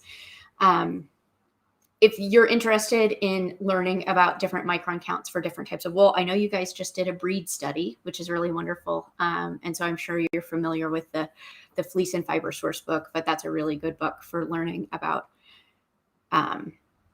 what the micron count of different fibers tend to be. So 98 teeth per inch, again, is those medium fibers. And then if you are looking for a drum carder with that cloth, our 200 series carder is in that range. You can order it in a couple of different cloth types, but that one's available in the 98 teeth per inch. There is 72 teeth per inch, and our Mad Batter has 72 teeth per inch on the large drum. The liquor in stays the same. Its function is to feed it onto the large drum. So the 72 teeth per inch is a really versatile carder, and it can handle a lot of different materials. So it's just a good all-around carding cloth. You can use it for fiber with varying levels of coarseness. It was designed specifically to produce art bats. So Joanne and Otto Strauch, when art bats started becoming really popular, they designed the Mad Batter specifically for that. So you can put locks in there, just like break up the ends with your teasing tool, spinning sparkle, you name it, it can handle it. But it can also produce a really, really smooth bat. So if you're looking for something middle of the road, 72 teeth per inch, that can handle, art bats, more coarse fibers, and also deal well with fine fibers, then 72 teeth per inch is going to be a good place to start. And then there's also 54 teeth per inch. We don't make anything with that, but that's for really coarse fibers. I think Louette has one that you can buy that is a really coarse, but the majority of carders that we sell are the finest, and that's with that really fine cloth for carding really, really smooth bats. I don't know if any of you guys were in the stream. Was it Tuesday? With the Wednesday? Wednesday. Okay, about the Angora, but is yes, we had Candace Smith from Southern Angora Rabbitry with us. Yeah, beautiful. In Camp Yarnsie, we have a spinning grip on Wednesdays at 8 p.m. Eastern. So if anyone would like to join us, or if you want to learn how to spin, it's a great place to start. Sorry, go ahead. Yeah, it was we did it for the first time this Wednesday, and it was really, really fun. But if you want to see an example of beautifully smooth bats, go check out Southern Angora Rabbitry. I was perusing her website the other night trying to keep my money in my wallet. And we would love to have Southern Angora Rabbitry as a vendor at Camp Yarnsie, but we'll have to see about that. So not to throw you out there, Candace, but we would love to have you. Her neutral bats are just really, really beautiful. They almost glow, even in it's like butter. Screen. So I did want to ask, sorry, one more last thing. I see your tool. It looks like a little, the silver, maybe your dolpher, or is it a hook-like tool? Can I see? Can you show us that? I'm sorry. I think it's just off the edge. This? It must be this. I think that's the only thing I have here that's kind of silver. Yes, this is a doffer, or we call it our knuckle-saving bat picker. Do you want to put it underneath your overhead camera? I think it is underneath my overhead camera. I think my overhead camera is Camera's frozen then. Okay. So when it updates, it's sitting there, or I'm holding it there. But the knuckle-saving bat picker it's sharp, but not too sharp. It's just the right amount of sharp on the end here, and it really gets those fibers picked up in the gap on the large drum, and that allows you to lift them up. I'm going to leave it here and start carding this color, and please interrupt me when we update. Is Lauren with you, by the way? She is. She's been the one helping me with. Sorry, Lauren. Moving. Let's see if you can just close out OBS real quick and open it back up. And let's see if that will start your camera for you. Thank you, everyone, for being patient. Appreciate it. Life happens, right? Life happens. So we do appreciate y'all being with us. And I'm curious, too, what your favorite thing out there in Camp Yarnsie to spin? What blends have you tried? Maybe some things that are unusual.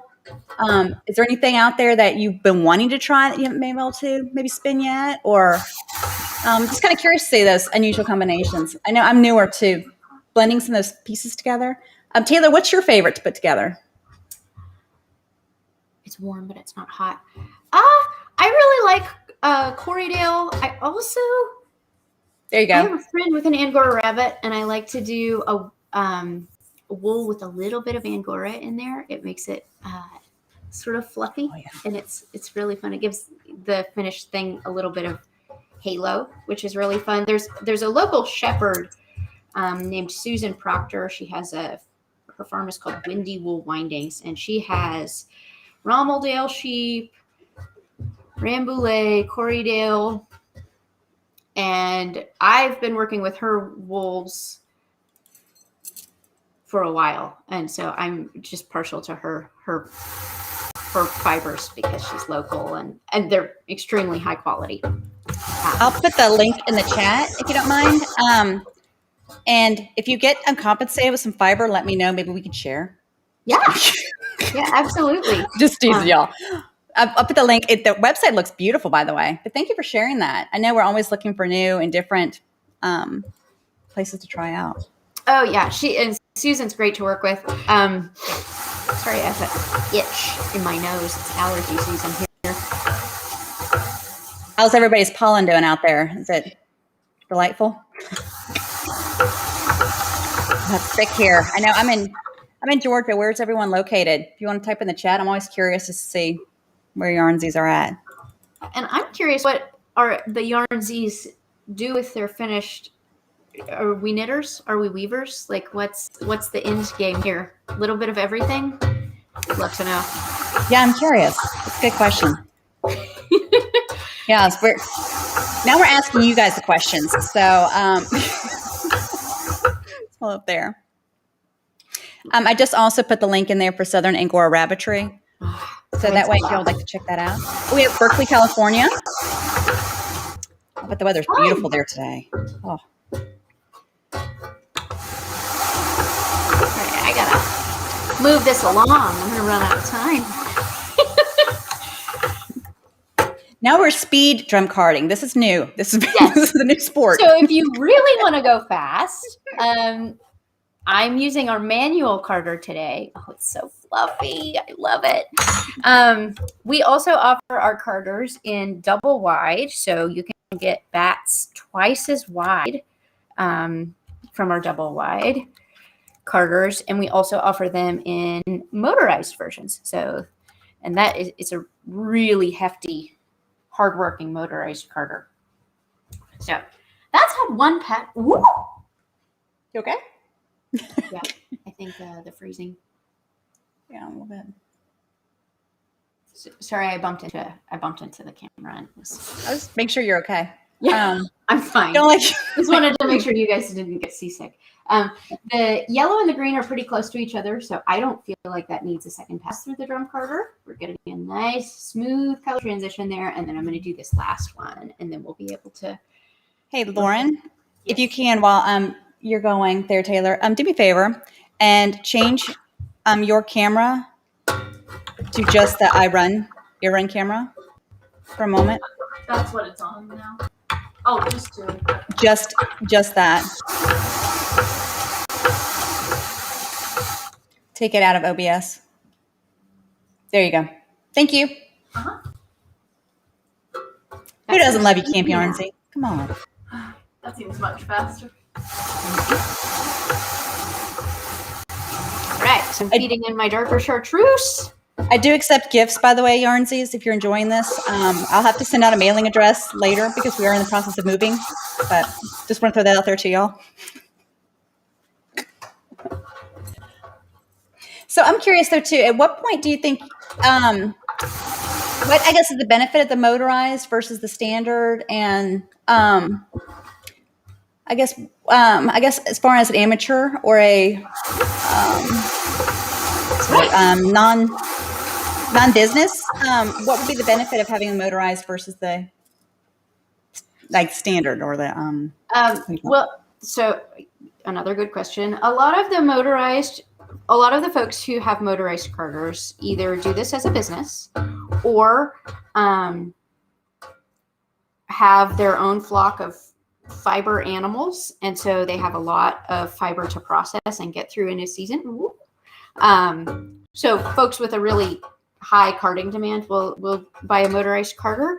Also, folks with mobility issues, it's really popular for people who have issues with their shoulders or their elbows. If you are at this for a long time, you know, if you're going to sit down and do some cardio all afternoon, it can get tiresome on your shoulders and elbows. So that's, and the motorized carder is variable speed, so you have a lot of control.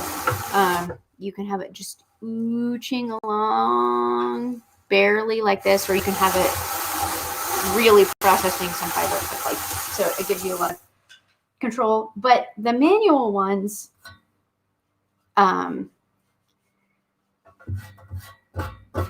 if you're painting on the drum carder, which is when you're feeding the fiber onto the drum instead of through the infeed tray, you can sort of put things a little bit more where you want them, and you just have really, really precise control over exactly how things are feeding on. Again, not that you don't on the motorized one, but you can just sometimes moving slowly and a little bit at a time and being able to start and stop is a benefit. Mobility issues, lower demand, a lot of really precise control over your workflow is what you would be looking for if you wanted the manual. So I blended the yellow and the green. Again, I feel like this one, or this is the light green in the chartreuse. I feel like this blend has, sorry, I thought I still had two cameras. This one is mixed pretty well. So let's move into carding the final bat, and then I'll talk a little bit about the different drum carder varieties that we have. Right. Again, I'm going to doff this bat so I don't have green anywhere that I don't want it.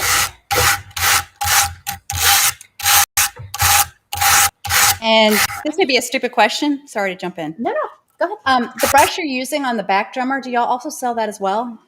We do. So this is our doffer brush, and it comes standard with all of our carders. I'll show it in just a sec. This is the standard size doffer brush right here. And let's see, 1, 2, 3, 4. It's about, so to get across the drum, you probably need about 4 passes, and this one has had many, many years of service. So It's been loved. well-loved doffer brush. We sell this in a double wide version as well. So you can get it twice as wide. Really double wide carder. You have a double wide carder, you want a double wide doffer brush to go with it. And it helps get the drum really, really clean, which is important when you're switching between any colors, but also between colors that are really, really different. So when I started this, when I was preparing for this last night, there were some little dark nets on here and some little black fibers that were stuck on the drum from the last carding demo that we did. And I very carefully pulled all those off so that we wouldn't encounter them in this very bright and colorful carding experience. I love the colors. I just Thank you. They're They're so much fun.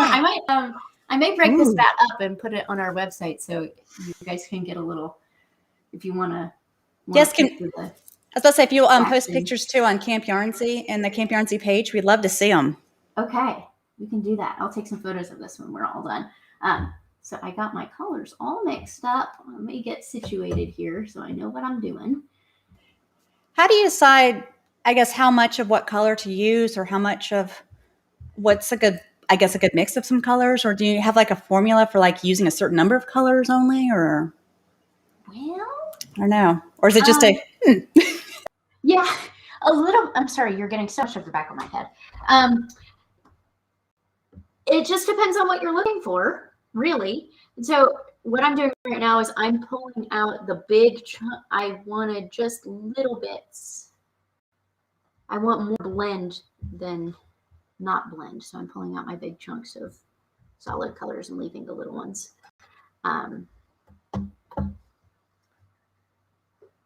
Yeah, it just depends on what you're looking for. You can, I mean, like, do you use pictures? I've seen more people use that, or I guess what do you use as inspiration? I'm always curious as to what. Yeah, So a lot of times photographs serve as really good inspiration. If you go on Pinterest and you look, you have your base color, so you can look for like navy color palettes. Then on Pinterest, you'll see all sorts of different color palettes that are usually pulled from photos. You can also pull your own color palette from a photograph that you really like. There's a website, and How do you do that? I will. So That's okay. We could add that later if you'd like. But I was okay, curious. well, you can put it in the chat now. There's a website called labs.tineye.com. One more time, labs.t. Tineye, TINEYE.com. And there you can drag and drop a photo and it will pull out a color palette for you. Yeah, that's it. Thank you. You're welcome. So that's one of my favorite tools. It's a really cool technology that's built into a lot of different things. All right, let's get going. So now we're going to feed these colors into the infeed tray. And I think it looks really big and fluffy, but that's because it's been through the drum cutter. So it's really big and fluffy. I'm going to start on this side. And now, since my intermediary colors are all mixed, I can just feed it straight onto the drum cutter. And I'm going to fluff it out a little bit because I want them to overlap.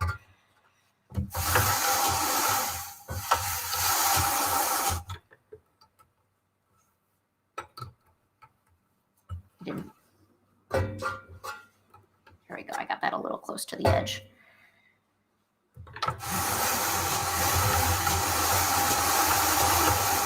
I don't know if you guys can see that, but for a minute it was all over that liquor and drum, and it's really just come right off onto that main drum. Can you slide it over just a hair so we can just a little bit more of the back drum? That was Mr. Ted. He just wants to see the back drum, if you can hear him in the background. You guys have a good shot of it now? You can see the colors start to feed on there. Yes, thank you. Sorry, his girlfriend is walking down the street, so he likes to greet her. It's awkward.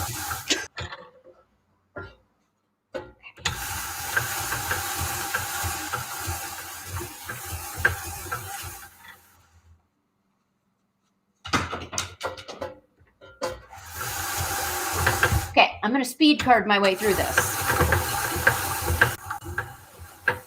If you're currently blending at your home or whatnot, what do you use for blending? Do you use hand cards? Do you use a drum carder? Or I'm just curious there. Or if you're new to spinning, did you start on a spinning wheel or did you start on a wheel? Curious. It's a good question. Lauren and I were talking about this morning. She's sitting across from me using a spindle right now, and we both transitioned pretty quickly to spinning wheels. But you'll get to see a handful of the Heavenly Hand Spinning products tomorrow. And I wish those had existed when I started spinning. So let's see. Yeah, I don't know. I went from the spindle to an e-spinner, and I do think the spindles definitely helped in some way. But I don't know if I would have gotten the treadling off to start off with. I don't know. I guess I'll never know the mysteries of that. Yeah, there are benefits to each way of doing it. It's just your personal preference. I think the wheel I started on is an original Reeves wheel, which Shacked acquired the Reeves wheel company. I don't know when. So but it's a cantankerous old girl. It's a special creature. Yeah, she was a bit of a bear to learn on, and for the first time I used a less cantankerous wheel, it blew my mind. It's like, oh, this is what it could be like. You're like, oh, it could be easier. Oh, but hey, at least you really know what you're doing then.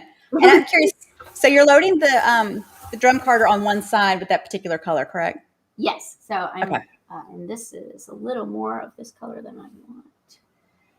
I just love what the colors you picked out. I think it's a great gradient. That's just so pretty.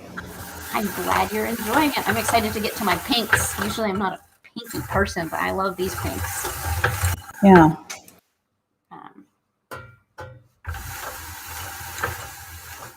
Yeah. And I just got a question. for you too. And you may not, and you want to do this, but it's okay. Someone wanted to ask if at the end, if you show the pictures of the bat, if you might be willing to either make another one or sell that bat. Yes. I think I might just sell this bat. Okay. We have more fibers too, so I might make a couple. Sorry, they're trying to steal your bat. We are very soon going to launch some custom blended bats on our website, which is a project we're really excited about. Because I personally love the color mixing so much that and I don't know. Yeah, we can see. Yeah, this color blend starting to happen. Oh, can everyone see that? If you can you get a like or a love? What are your thoughts on that? Camp Yarnsie. Okay, I'm gonna feed these in at the same time.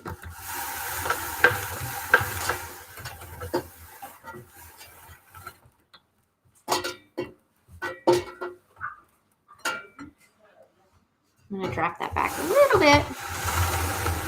Oh, it's so exciting to see that pink go on there.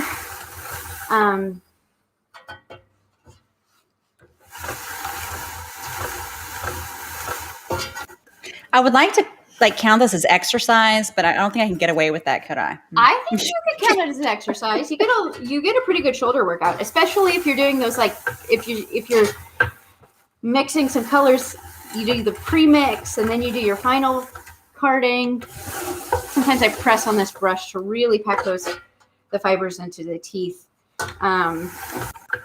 Yeah, that brush seems to really be helpful, that top part too. It's really helpful. Originally, Auto Enjoyance sold these carders without the brush. Sorry. You're good. I will say you're good. Just keep working at your pace. What we can do is while you're finishing up, and we're again kind of getting ready for the next vendor, we can always put you as a very small camera so you can finish up. So okay. Not that we're trying to get you to row a drum carder as fast as you can. Although I do think that would be another fun-filled Camp Yarnsie event, like some kind of a weird Olympics. Can I ask my audience really? I can finish carding this bat, or I can talk a little bit more about the carders that we offer and why you might use them. Is there a preference about what we want to learn about more, or do you just want to watch some carding happen? Maybe we talk a little bit about the products, okay, if you don't mind. Let's do that. We've seen a lot of carding action. So we have, again, this is our finest. It comes in both. This is the single wide manual finest. This is our top seller, and I love this machine dearly. But it also comes in double wide and motorized, which you would use if you were doing this for a business, or if you just really wanted to make some really big bats, or and the motorized is great for folks with mobility issues. The 200 series, which is, it functions exactly the same as the finest in a lot of ways. Some of the differences are the finishes are not the handle is not the powder coated red. It's a little less of a showy machine, but the carding cloth is exactly the same. And the body of the 200 series is not as tall. So one of the really great things about both the finest series of machines and the Mad Batters is that the body of this carder is tall enough that this handle clears the table. So on a lot of carders, you have to always have the carder at the edge of the table, because this handle, every time you do your downstroke, your knuckles are bumping into or not even able to pass underneath on the bottom of the stroke. So the body of this carder is tall enough that doesn't happen. The 200 series is based on the original Fricky carder, which is how Stretch Fiber equipment started. And so that one has the more narrow body, and you have to place it at the edge of the table. But it functions. It's chain drive. It's the same carding cloth. So if you're looking for something that's a little more economical with exactly the same output as the finest, then the 200 series is that's a great direction to go. The Mad Batter, the body is the same as the finest carder. Some of the finishes are a little different. You have a little bit of powder coated red, not as much. And that has the more versatile tooth per inch option. So that's a 72 teeth per inch cloth on the main drum, and it's really great for a variety of bats. So if you want to do art bats mainly with a little bit of fine fibers thrown in there, then that's a really, really good option to go with the Mad Batter. Mad Batter is also available in double wide and motorized. So we can take care of whatever you want pretty much across the board. We also sell a variety of hand cards. So I didn't get to demo those today. I got so caught up in this gradient bat. But these are our full-size wool hand cards. These are the curved ones. We offer them in curved and flat and full size and half size. So if you're just getting into fiber mixing, the hand cards are a really great place to start.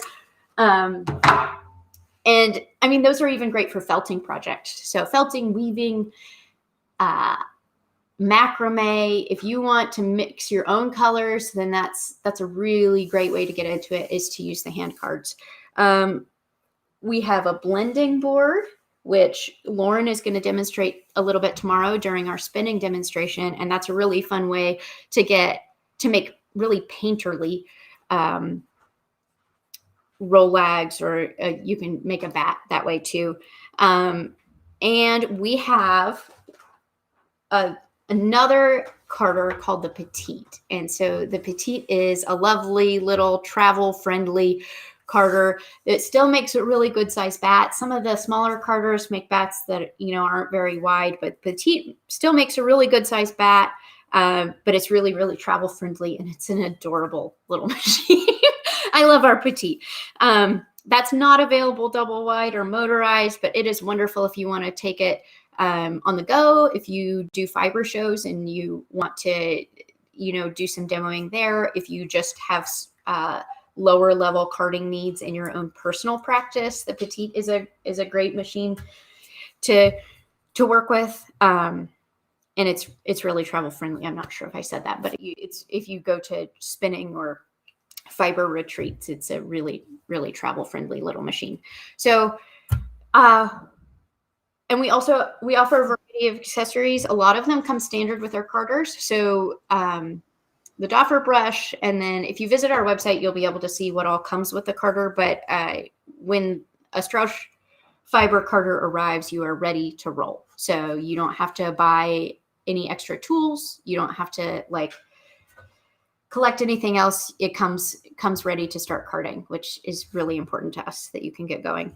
And we offer Diz and bat picks, and then the really lovely Heavenly Hand Spinning spinners, e-spinners, that Lauren's going to demo tomorrow. So yeah, thank you guys for watching. I really appreciate the opportunity to demo this, and I'm not sure how best to get this bat in front of your eyes when it's done, but I'm going to photograph it, and then I will work with Lindsay so that you guys can see the finished product for sure. So thank you so much for watching, and I hope this has been helpful. Hey, thank you so much, Taylor. We do appreciate it. Yeah. And again, they can purchase this at the website again? Absolutely. So StrouchFiberEquipment.com, and you can call or email us with any questions. We're happy to help if you have any further questions. But Strouch Fiber Equipment is our e-commerce site. And truly, thank you so much for being with us. We do appreciate it. Yeah, you're welcome. I'm glad we got through the technology snafus. We were apprehensive about it, and maybe it was a little start and stop there in the beginning, but I think we got rolling. So anyway, thank you guys. It's join really been fun. Lauren right back on Sunday at 5 p.m. Eastern, when they will be having their e-spinner demonstration of the Excelsior. And they'll also be doing the giveaway of the Little Maggie Spindle. So please come back and join us and see, again, Heavenly Hand Spinning on Sunday at 5 p.m. So I will be getting our next vendor ready. If you have any questions, please feel free to post in our lovely chat here. And I am going to also go over our schedule again. So in case you may not know what is coming next, here we go.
fiber on.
I can't hear you.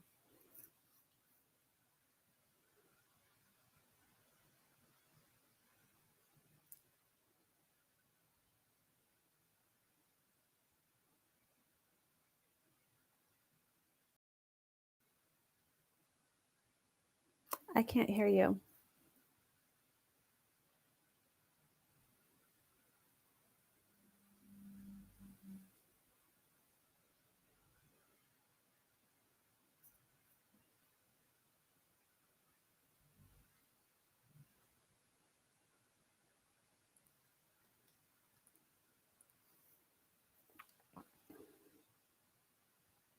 Can you hear me now? Sorry. It's been a moment of things today going on. So I would like to thank everyone for joining us today at Camp Yarnsie. I also would like. Hear me now? Yep, I can hear you. So I'd like to thank Molly from 5 to 6 Handmade for joining us today. Molly will be showing us her fabulous products, and I'm going to be dropping some links to the products in the chat. If you have any questions, please feel free to drop the links in, or if you have any questions about a particular item, or you'd like to know more, please, and I'll try to ask Molly questions as we go along. So here we go. Meet Molly. Hi, everybody. So, Lindsay, real quick, is OBS not working? Go ahead. If you have OBS, go ahead and open OBS. Okay. There you go. You can get started. So I'm going to put the link in for your shop. Again, Molly has a fabulous Etsy shop, which is 526. I can't walk and chew gum at the same time. Sorry. With putting in website links, I will get better at that, I'm sure, one day. But today, there. But Molly's going to help us with some project organization, which has been the theme of this festival. With how we look at, I know sometimes we just stick things in our bags and just go, or we just leave things all around and then we look for things later, or those stitch markers that kind of run around, and it's so confused there. In your settings, Molly, if you will change your camera to virtual, the OBS virtual camera, and it'll show us your OBS screen. In that. So, but I will say we have enjoyed all the vendors that are joining us for this lovely event. And we have a lot of different style vendors as well. So if you're new to Camp Yarnsie, we'd like to welcome you to joining us. Also, we have our weekly crafting groups. So if you are a knitter, please join us on Monday nights at 8 p.m. Eastern. We have a lot of fun knit-alongs. Our next week, we'll be voting on our upcoming lace project, which will start on May 3rd. And again, that's Monday nights at 8 p.m. Eastern. On Wednesdays, we spin it up and spin it around and mix it up good. I'm a fan of really bad puns. Yeah, I know. It's the thing my genetics gifted me with. But on Wednesday nights at 8 p.m. Eastern, we have our spinning group. And Thursdays, we also have very fun-filled, just an open project night. So if you have projects that you put in time out and you need to get them out and just get them done. Thursday nights at 8 p.m. Eastern. So we have our groups during the week as well as our Camp Yarnsie Virtual Fiber Festival. But thank you again, Molly Wicks of 5 to 6 Handmade, who's joining us today. So thank you, Molly. Great. And you can hear me, right? Yes, we can hear you. Perfect. Okay, you guys, I'm so excited to be here today. I was thrilled when Lindsay contacted me through Etsy. She found me and said she'd be a good fit with the Camp Yarnsie Spring Festival. And it's true because I am obsessed with knitting organization and sewing for knitters. So I'm super excited to show you my products today and share some things with you. Make sure you put questions in the chat and I'll try to answer them at the end. But first, I thought I'd tell you a little bit about myself. So I'm from Eastern Washington. That's Washington State, not Washington, D.C. And I grew up on a farm out in the middle of nowhere and had just tons of time to craft. And I had a grandma that loved to teach me crafting, and I learned sewing. So that was my first love. But then I learned to knit and just became obsessed. So my business has grown from melding the two together. I just love sewing things that are useful, just not something that you just put on a shelf, but things you can use every day that serve a purpose. So I actually started with lunch bags and market bags for my teacher friends. I used to be a teacher. And but then when I loved knitting, it just naturally branched off into that. So now I've developed a big line of knitting bags. And just to let you know, my name is 5 to 6 Handmade because, as I said, I was a teacher. And I would just carve out 1 hour every morning before getting ready for my teaching job. Yes, from 5 a.m. to 6 a.m. It's true. You. I know. I'm a morning person. Like, you're either morning or night, and I am just a morning person. And I love being up before everyone else. Of course, this was before I had kids. So yeah, I was still, gonna say. That kills it, doesn't it? Yeah. Still, though, my whole family will be asleep, and I'll be working in my sewing room. I try to be quiet at that time, but yeah, just carving out little bits of time for my business is just such a passion. So I'm just so excited to share this with you. So anyway, now I live in the Bothell area with my 2 kids and my husband, and they humor me with all my projects and think that's so fun that I'm doing this today. So, okay, on to the products. So I first wanted to tell you a little bit about my materials because I always want to use the best quality materials to produce the best items. So I found this amazing fabric website that I've been using forever, and they actually digitally print their fabric. So that way they just never run out. There's an unlimited supply. It's never out of stock. It comes in a variety of colors, like a huge rainbow of colors, and patterns as well. And they are a small family-run business in New York. So I love that. And they also use a lot of independent pattern designers. So it just continues on with that feeling of small business and supporting independent crafters and designers. And I love it. So I know you can't touch and feel this, but I use their cotton twill, and it's heavier than like a quilting cotton. So it really makes durable bags and pouches. And then I use a heavier weight canvas on the inside of most all of my items. So everything you'll get is very sturdy and it holds up to wear and tear. And this fabric, it doesn't fade really.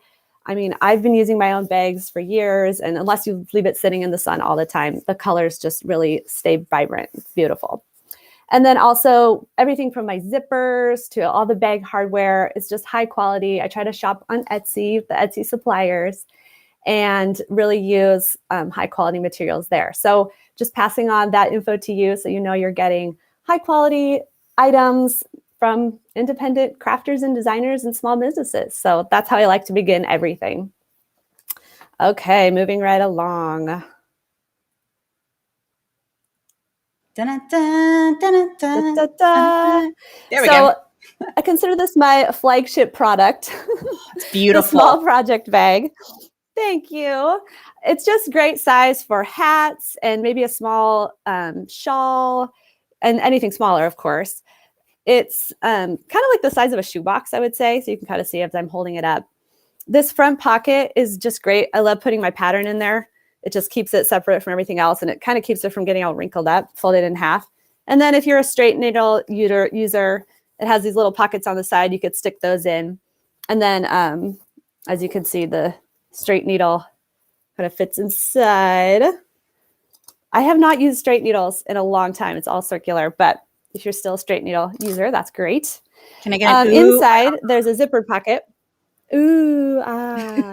So all the small project bags have a zippered pocket on the inside. So for your stitch markers or your pen, your pencil, tape measure, scissors, all those things can go inside there. And there's a little zipper pull in there to make it easy to grab.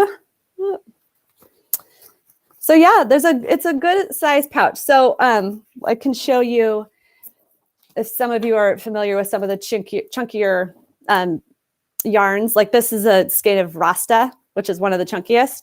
So that's kind of shows you a skein of Rasta is in the bottom. Here's one of Franca, still room for other stuff too. So I can even put another one in there. I know. Sorry. I know I'm going to end up this weekend with even more yarn. It's a problem, but we'll talk about that more tomorrow. My organization session. So as you can see, yes, perfect that'll timing. be a hot topic. 4 p.m. Eastern on Sunday. Yes. Yes. Come. I have lots of suggestions. Yeah. So hats, shawls, even a small sweater or like children's knitwear would fit great in the small project bag. So it's 5 inches deep, I think 7.5 wide and about 10 tall, 10 inches. There you go. Okay, moving right along. I did have a quick question, Molly. They want to know if the small toe. Ooh, that's beautiful. Sorry, small shiny objects for me and squirrels. By the way, Kathleen wanted to know: is it zippered to keep stuff safe, or could they add a zipper, or no? Great question. So I haven't, as they're listed, there's no zipper on the top. But people have been asking for that. So I give the people what they want. And just message me and I will add that for you.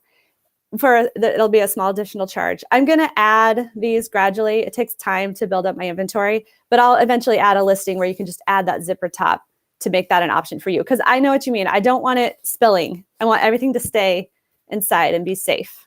So great question. Does that answer the question? So message me or keep an eye out for that listing coming up. Thank you, Molly. Yep. Anything else about the small project bag? Oh, how many different colors or fabrics do you have? They're just beautiful. Thank you. I should have listed my fabrics. I basically have 32 different choices. So that is like half of them are kind of a main color like this. And then the other half is like a coordinate. So when you go into my Etsy, there's a couple of listings that are for a custom pouch. You can choose different ones. And so if you want to pair this with a pink, or if you want to pair it with a yellow, just be creative. I love doing custom orders. So I do have about 32 in stock fabrics at all times. And I just dropped the link for that. So you can check out all the beautiful color. I love your color combinations too that Molly has on our website on our Etsy shop. I just dropped the links there for that. Sorry. Great. That's wonderful. Perfect. But I can also order from that website too. Special orders I can do if you have, like someone contacted me and she's like, I love food. So we found one with oranges on it. It's so cute. I'll actually show you that later. It's in my presentation, but lots of choices and the possibilities are endless if you want to customize. I love doing that. That's wonderful because I love getting something that means something to me. And then looking back on the purchase, and I'm like, oh yeah, I got this from so-and-so and they're in so-and-so. And it makes a lot. It means more. I'm kind of over just having just products to have or stuff to have stuff. That makes sense. Yeah, exactly. It's fun to have a story behind it. And you can even say like, I designed this bag because I picked the fabric and I asked the designer to do this and make it just for you. I love that. So it's just moving along. Deciding. I know. Then I send people the link to this website and they're like, oh my gosh, I just spent 3 hours looking at fabric. Thanks. So I can help you find things too, if there's a certain color or style that you're looking for. So the large project bag is very similar, just much bigger. So it's about 13 inches wide, 13 inches tall, and then same 5 inches deep. And longer handle so it can go over the shoulder. So you can see, for most people, it's comfortable. If you're worried about it not being long enough, I can always make it longer because everything's made to order. So again, with the custom orders. Inside is a zippered pocket. Kind of hard to show. And same deal as the small project bag. Keep your stitch markers, scissors, little things in there. And then on the other side are 2 open pockets. So keep your phone, like it should fit most kind of larger phones. I like to keep a pen in there always because I'm always marking on my patterns. That's a good spot for a pen, or like a crochet hook in case you drop a stitch. I'm sure none of you do that ever. But it's nice to have it just right there on hand. And what else? You could add a zipper to this one too. Just message me. I haven't put that as an option on my website yet, but it can be done for sure. So just to give you an idea of the size again, show and tell. I knit a sweater, you guys. I have to tell you. So if you're a sweater knitter and knit larger things, who loves to knit sweaters out there? Raise your hand. And if you just completed a sweater pattern or you know of a great sweater pattern, please feel free to drop that in the chat, because in September, we're going to fall into sweaters as our Camp Yarnsie festival theme for that month. Oh my gosh, I'm joining because they're hard. I need help. I need support. Oh, we have a support system Monday nights at 8 p.m. Eastern. I'm in. I love it. So fun. Okay, so you can see my sweater inside. There's still plenty of room. I could even throw in some more yarn. How much fits in? Because you 1, 2, 3. Or if you want to use this tote as a yarn storage in your closet, isn't that like fun? Like, I just want to take this on vacation. That's a great size, because some project bags, it's like the sweaters are overflowing. Like you don't have a room for the sweater that you're working on and the yarn. It's like one or the other. So that's great. Yeah, I like to keep my yarn I haven't started working with in like Ziploc bags so they don't get messed up at the bottom, and then just pull them out as I need to use them. But it's all there. It can all be there, which is nice. I also had someone request a detachable strap recently, so I'll be adding those eventually. So I just made a detachable strap for both sides, so it could be a crossbody bag. I know, it was so easy. It's just like all these creative ideas that gradually get added. So just send me a message. One more question too. Yeah. Can a divider be added to the large bag to keep an iPad separate from my knitting? I have also gotten requests for the front pocket on this. I think that would be great. So just like the small project bag, you could stick your iPad in the front pocket, and that would keep it separate. Great idea. So message me. Any other questions? Oh, here's another way to use it. What's this? Ooh. My yarn or blocking squares. Does anybody have these? That kind of gives you an idea of what you could fit. Yeah. That's a good amount of space. That's good. Yeah. It's roomy. Any other questions about the large project bag? Okay. I don't see any at the moment. I'm sorry. Oh. But who loves the large project bag? Feel free to type in the chat. Let us know your thoughts, your feelings, your desires. Which one are you going to get? I'm curious as to see which Yarnsie and which colors they pick and which ones are favorites. I know. I love seeing what people pick. Almost like astrology. Yeah, right. Can you see this now, Lindsay? Yes, I can see the small zip pouch. Ooh, the small zip pouch. Okay, perfect. Okay, so let's move on to the pouches. So this little guy is my small zip pouch and my leggy. And it's just a great size for your scissors and maybe stitch markers, a little tape measure. Oh, If you want to have those separate, that way this can go from bag to bag. So like you just quickly know that, oh, that's all my little little accessories and notions that I need for my next project. So I Or sell maybe you have these your as a sock- bundle. yeah, your sock project set up as one. You can have, oh, what a great idea. Yeah. So I sell these as a bundle because it just fits so nicely inside. And a lot of them the bundles are kind of color coordinated, but of course you can mix and match. So you can see it just fits in the bottom, or stick it kind of sideways with your knitting on the side and just have it ready to go.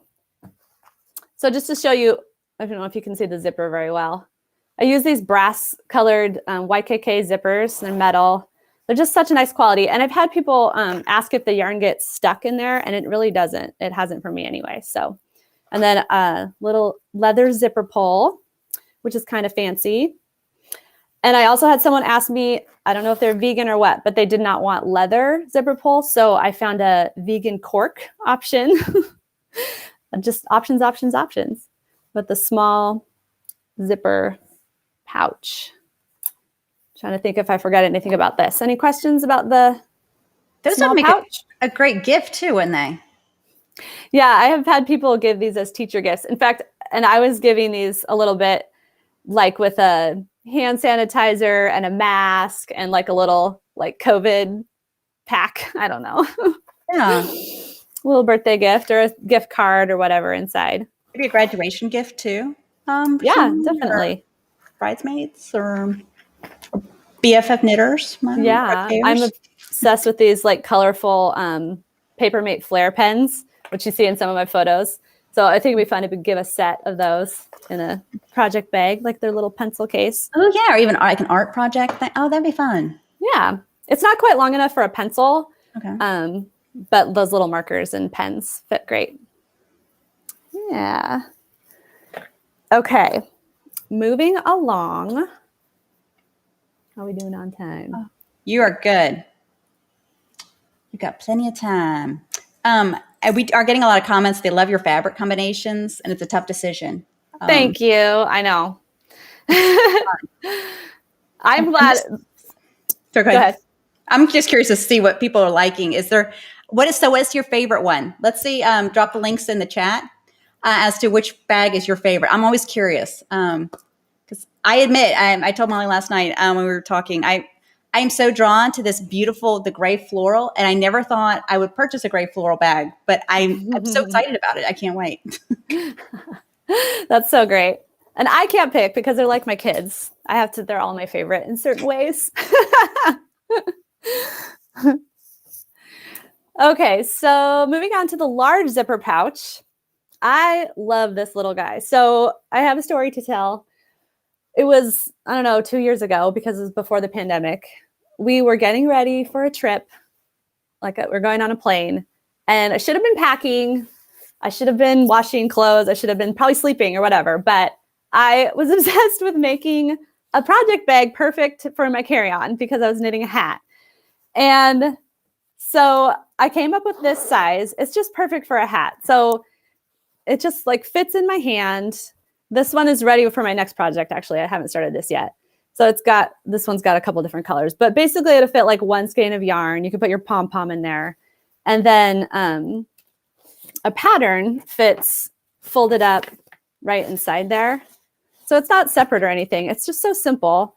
You could stick your scissors in there, your stitch markers, and then I could throw it in my carry-on and zip it up, and it wouldn't get like all mixed up and all over security and in the airport and whatever. But then I could just open it up on the plane and have it on my lap and do my knitting. And of course, now I take it to soccer practice and all around town. I'm not shy about knitting in public. So I love the large zippered pouch for that purpose. So great for socks and hats and smaller projects like that.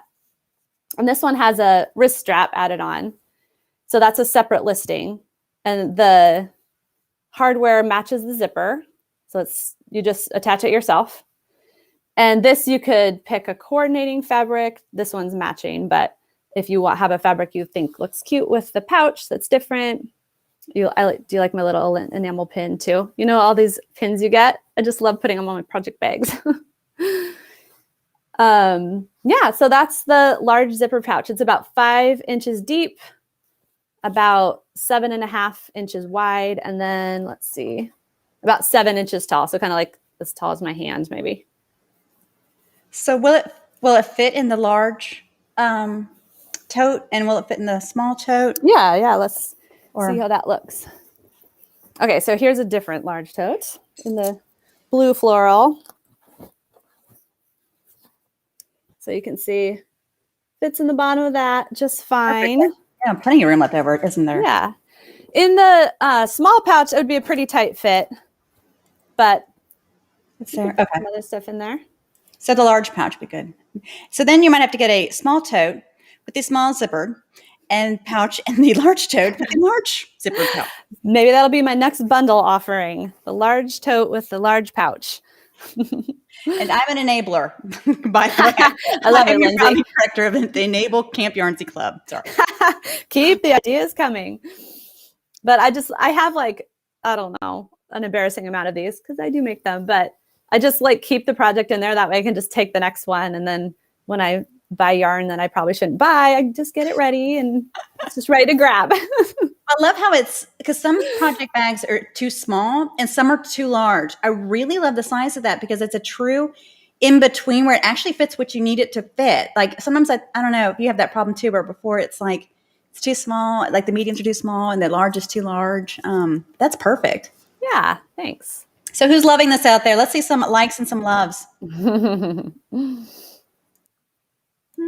I was going to say something else and I can't remember. It'll come to me. I love the wrist strap, by the way. And can you add the wrist strap to almost any project bag or Yep. as an add-on? Yep, you can add it. It's just its own listing. So you can just get the wrist strap if you want to attach it to a bag you already have or whatever. Yay. Because I like sometimes I like Yeah. to just grab it and go. I know sometimes I know my mom likes things like that. It's harder for her to grab things now. So she likes it with a little bit of a grip. So that's very helpful. Yeah. Oh, I just remembered what I was going to say. We're always about to go somewhere. And then I'm like in my knitting cupboard, there's been a couple times where my husband's like, why can't we leave? But I'm trying to grab the stuff for a project. So I found it's better if I just have it ready to go. And then I can take this on my trip knowing that I'll have what I need. Because never not knitting, right? That's my motto. And I love too that I'm not the only person that sets up multiple project bags. So that way you have your pattern in there, everything you need. If you need DPNs with that circular needle, etc., everything is just in there. And I know we have multiple projects, but then that way you can pick like which one's coming out of timeout today. Totally. Yeah. Yeah. It's not always the one you think. You just have to go with what you feel like. Yes. Love it. Good stuff. Okay. So here's another picture of the wrist straps. All lined up. I just love seeing the fabrics lined up. I don't know how I admit, I'd be kind of like, oh, your sewing room, I bet is so pretty by looking at all the fabrics. That's such a happy place. I know. I have a fun job because I can make it for other people and I don't feel like a hoarder. We are connoisseurs little and bit. fine collectors, okay? That's right, collector. I love that. Okay, next up is my DPN organizer. I love this pouch. So I, as one does, started amassing a huge collection of DPN needles because you need the right size for every project and it just goes from there. So of course I was keeping them in Ziploc bags, which is fine. That's great. And I just decided I wanted something pretty to put them in and keep them all organized. So I designed this pouch. It's nice and tall, so it fits 8-inch DPNs. And it has a labeled pocket for every size. So it's 0 through 13. And it's got 1.5 and 2.5 and 10.5 and 10 3/4 also. So almost every size. It also has 2 extra pockets on one end that do not have a label.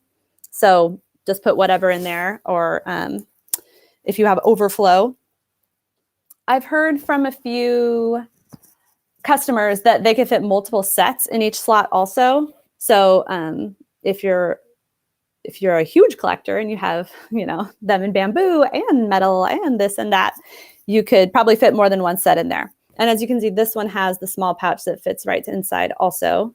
So this is sold, you can buy the single or the bundle with the small pouch. These don't exactly match, but it's kind of cute. Quick question. Just received one. Could you put the crochet hooks in there also?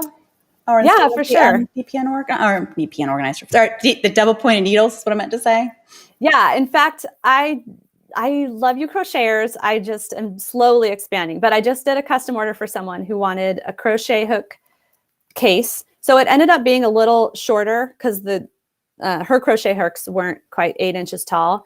So I made it just high enough for her crochet hooks, and she wanted them unlabeled, but I could put the labels of the hooks on there for you. I'd probably make the pockets narrower so they're nice and snug in there because it's not a set of 5 hooks, it's just one. So yeah, I love working with people, going back and forth. What do you need? What sizes? How do you want it labeled? How tall is your tallest one? How short is your shortest one? Because another thing, if you zip it, I just wanted it to not get disorganized. Like, oops, I dropped it. Now I don't want a huge mess. Yeah. So yeah. So the pockets are tall enough, deep enough to keep the needles inside. And there's enough, there's not too much room up here where they'll fall out, if that makes sense. So I guess some could fall out. There's a tiny hole in the side, but unless you're just being crazy with it, it should all stay organized. But yeah, you could fit let's see, where's my Franca again? You could fit yarn inside the bottom or a project too, if you want to just use this as your project bag. There's a skein in there. Or your little notions pouch, like I said, or anything else you want to take with you. That's the DPN organizer. Well, that's cool because you could also put like a little thing of scissors in there too, fit perfectly. I mean, I'm just thinking of, that'd be great. Thank you. Definitely. Thank you, Molly, for your brilliant ideas. Well, I try. I get a lot of my ideas from my customers asking for things, so do not hesitate to message me. And I should probably credit people that that have given me ideas. And then here's another picture of the sizes that this accommodates. So you could put 5-inch DPNs in there. They'll just barely poke out, but it's important to me that you don't lose them down in there. They're not too deep. So if you have a collection of DPNs that are shorter than 5 inches, just send me a message and I'll just make those pockets a little bit less deep. So you could do 5-inch, 6-inch, or 8-inch, and those should fit just fine. And then, yeah, any questions about the DPN organizer? And that'll fit nicely in the large tote bag again. Absolutely. Clarification. Well, I love these questions, guys. These are really good questions. There's the DPN organizer inside the large bag. Perfect fit. Oh, yeah. So you can buy more yarn, stick it in there. Buy more yarn. Always a good idea. And thinking of that, at 5 p.m. Eastern, we also have the yarn dyeing demonstration with Crazy About Yarn. So yes. To enable what you're going to put in your bag that you're getting from Molly, there you go. Everything you need. It's going to be great. Mm-hmm. Okay, now this next one is brand new. Like literally this morning, these went live in my Etsy shop. So dun, dun, you're dun. the first to hear about it. So I got so many questions about, do you make an interchangeable needle organizer? And I hadn't because I did not own a set of interchangeable needles. But of course, I had to purchase one in order to make the pouch. And I am obsessed. They are the best. I don't know if I'll ever use my DPNs again, but we'll see. No, so this little pouch, now there's so many different sets or styles of interchangeables. There's this brand and that brand, and they're all a little bit different, which made this a little bit challenging. But I used a lot of people as testers and asked what sizes do you have? How tall are the tips? How many cables do you have? What do you want in this pouch? So I came up with this. It's available in 2 sizes because it seems like they're either kind of 4.5 inches or 5.5 inches tall, the tips. And the size I got are 4.5. This is the Chiaogu. I don't know how to say it. Red lace set. So they fit right down in there, one spot for each size. And I like to put the screw side up so I can just really easily grab it. So everything's all labeled. I put my cables in the bottom inside these little labeled plastic envelopes that it came with, but the case also has a zippered pocket on the outside. And some brilliant customer of mine suggested making these little sub pockets inside, so you can actually stick your cables inside that and they won't come out. So if you just lift up the top of the zipper and it kind of holds it in there. But then there's also this open space in the front for the little tools. You might want to keep the teeny tiny tools in a Ziploc because those might get lost. But this is great for the little key and the end stoppers. Try to keep it all in one place. So this is just a nice little pouch for interchangeables. And again, there's so many different brands of these. So don't hesitate to message me and be like, do you think this will fit? This is what I have. And I can modify the labels on the pockets because it would probably drive me crazy if I had a bunch of labels with no needles in it. Does that make sense to anyone else? Like it can have an empty pocket. I don't have 2.5. Take the 2.5 off. So that's easy. So you're going to buy more needles and more yarn in the back. Exactly. It just goes on and on and on. Exactly. And so, like I said, I just listed these in my Etsy shop, and it just takes me a while to build up my inventory. So what I did is I listed one that just says custom interchangeables pouch. So if you click on that, you can see 2 images that show all my fabric choices. So you can pick anything that you've seen today, anything you see in my shop, find the number of that fabric, and then just include it in the personalization section. And that tells me what you want. So you can choose this outside fabric, and then you can choose one fabric for the pockets. And I have it kind of numbered, labeled which ones are good for the pockets, because you want to be able to see those labels. If it's a really wild print, it's harder to read the numbers. So I'd be happy to make it in any fabric, and that would actually help me because then I can take a picture and list it.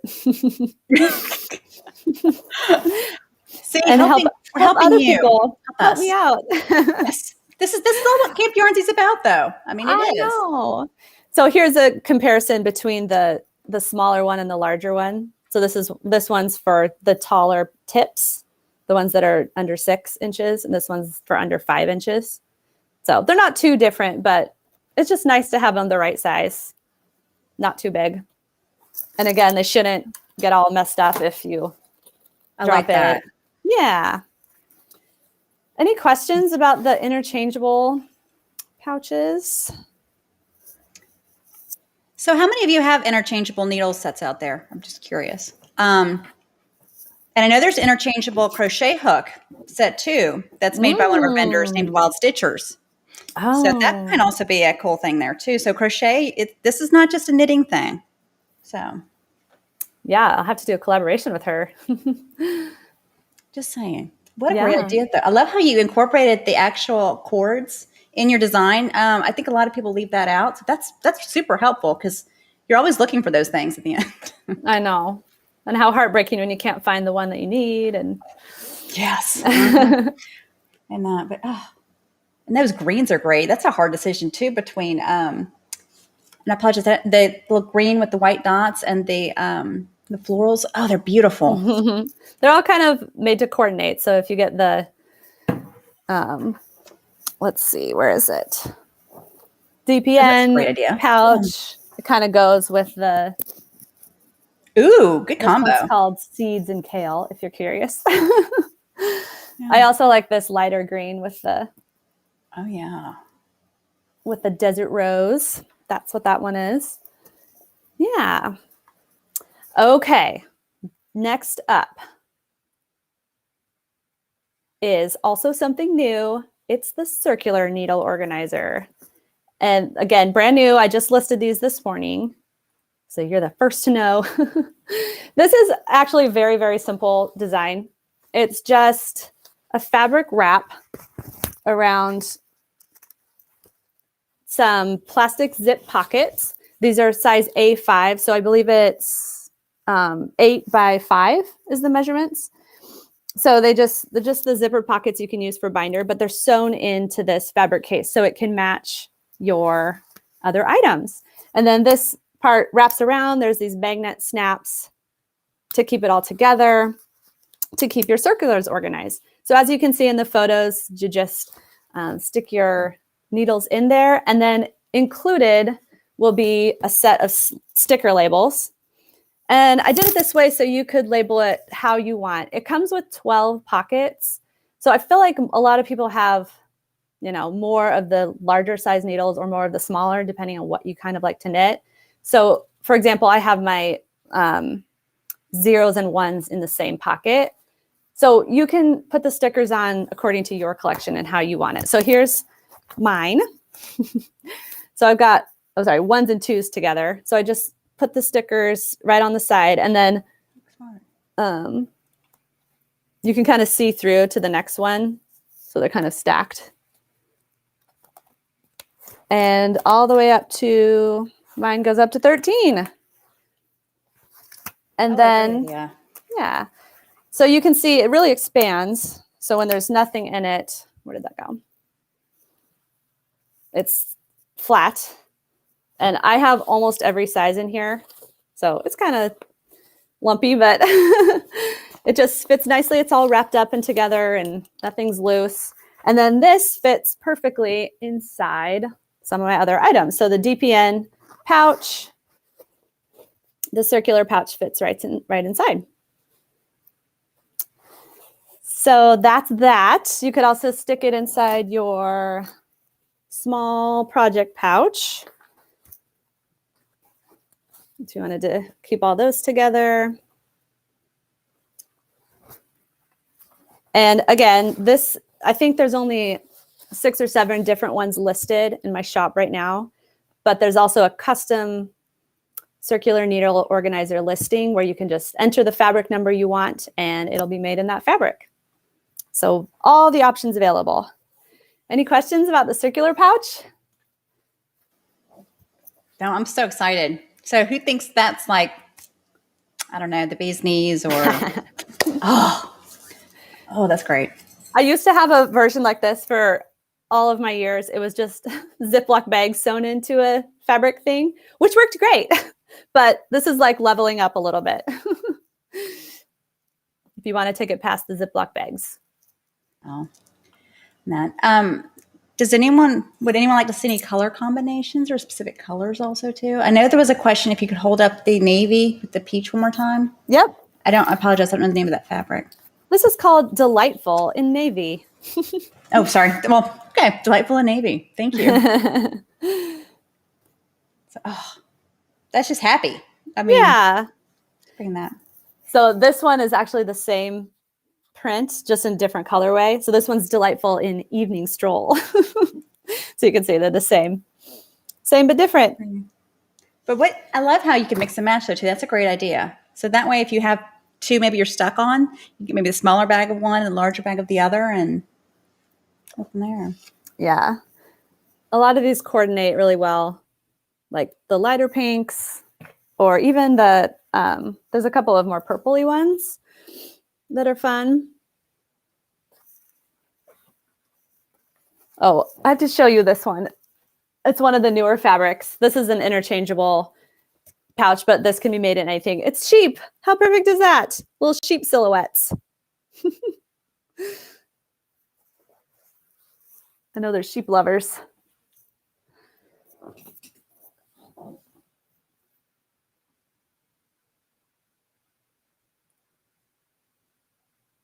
Are you still with me? I'm just stuck. Which fabric, what, where do I start?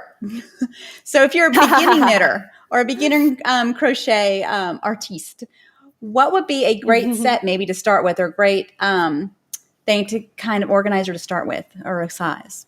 You know, I actually would probably recommend the circular pouch, even though it's brand new and I haven't had it available, because really you could put like your one circular and your one DPN, they should fit in there. Can you believe I haven't tried that yet? But you could keep it all organized by size in these little pouches. And then if your collection expands, you might have to move on to the DPN organizer also. But yeah, I think this is going to be a good one to help people keep things sorted. You know, you can put a lot of things in those little zipper pouches. So, Yeah. and then also the project bag, you know, you could, if you're just building your collection, you might not have a lot of supplies. All of those could go in a small pouch, and then you could put that inside your project bag, and you have your yarn and a couple pockets to keep it separated. So I really love the small project bag for starter projects. I could see where, again, you could have a couple of them, you know, and then that way your shelves are organized, or you're a corner where the timeout project sits. You can have a couple timeout projects that you can pull them and go. That's a great idea. And even just as a mom, I'm thinking that small tote in the car would be fabulous. Just that small stuff that just floats around the car that you need occasionally here and there, especially as summer comes up. It's great for the pool or maybe a little picnic. Yeah. I just had a review on Etsy. The woman said she has bought several project bags for new moms with the idea that they could put like some diapers and wipes or whatever to carry around the house, just a little house tote. And I thought that was so smart. You just loop it over your wrist and you've got the baby. So you'll really only have one hand or less all the time, right? Just thought that was so smart for a new mom even. So it's a good little pouch, little bag. Yeah.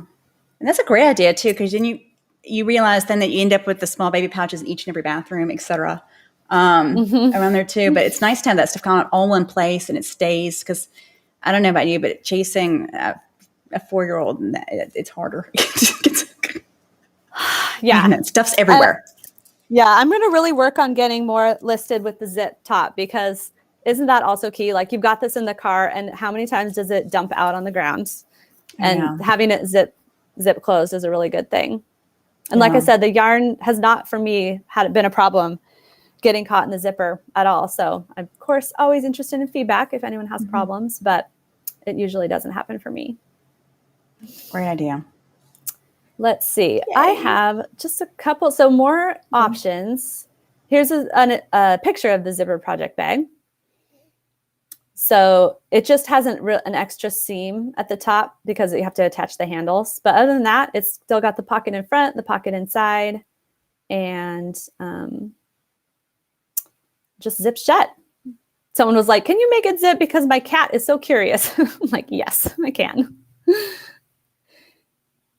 And then we have a few cat lovers in here that probably would agree with that. Yes. Those little animals. And then another options that you can't see in my shop now, but you can message me for, is an extra pocket panel on the inside. This is something I'll probably try to gradually add as a normal option, because I know it's nice to have kind of that row of pockets for a pen or your cable needle, just to have it the ready right there, so you don't have to dig around. I thought that was a good custom addition one of my customers asked for, which is fun.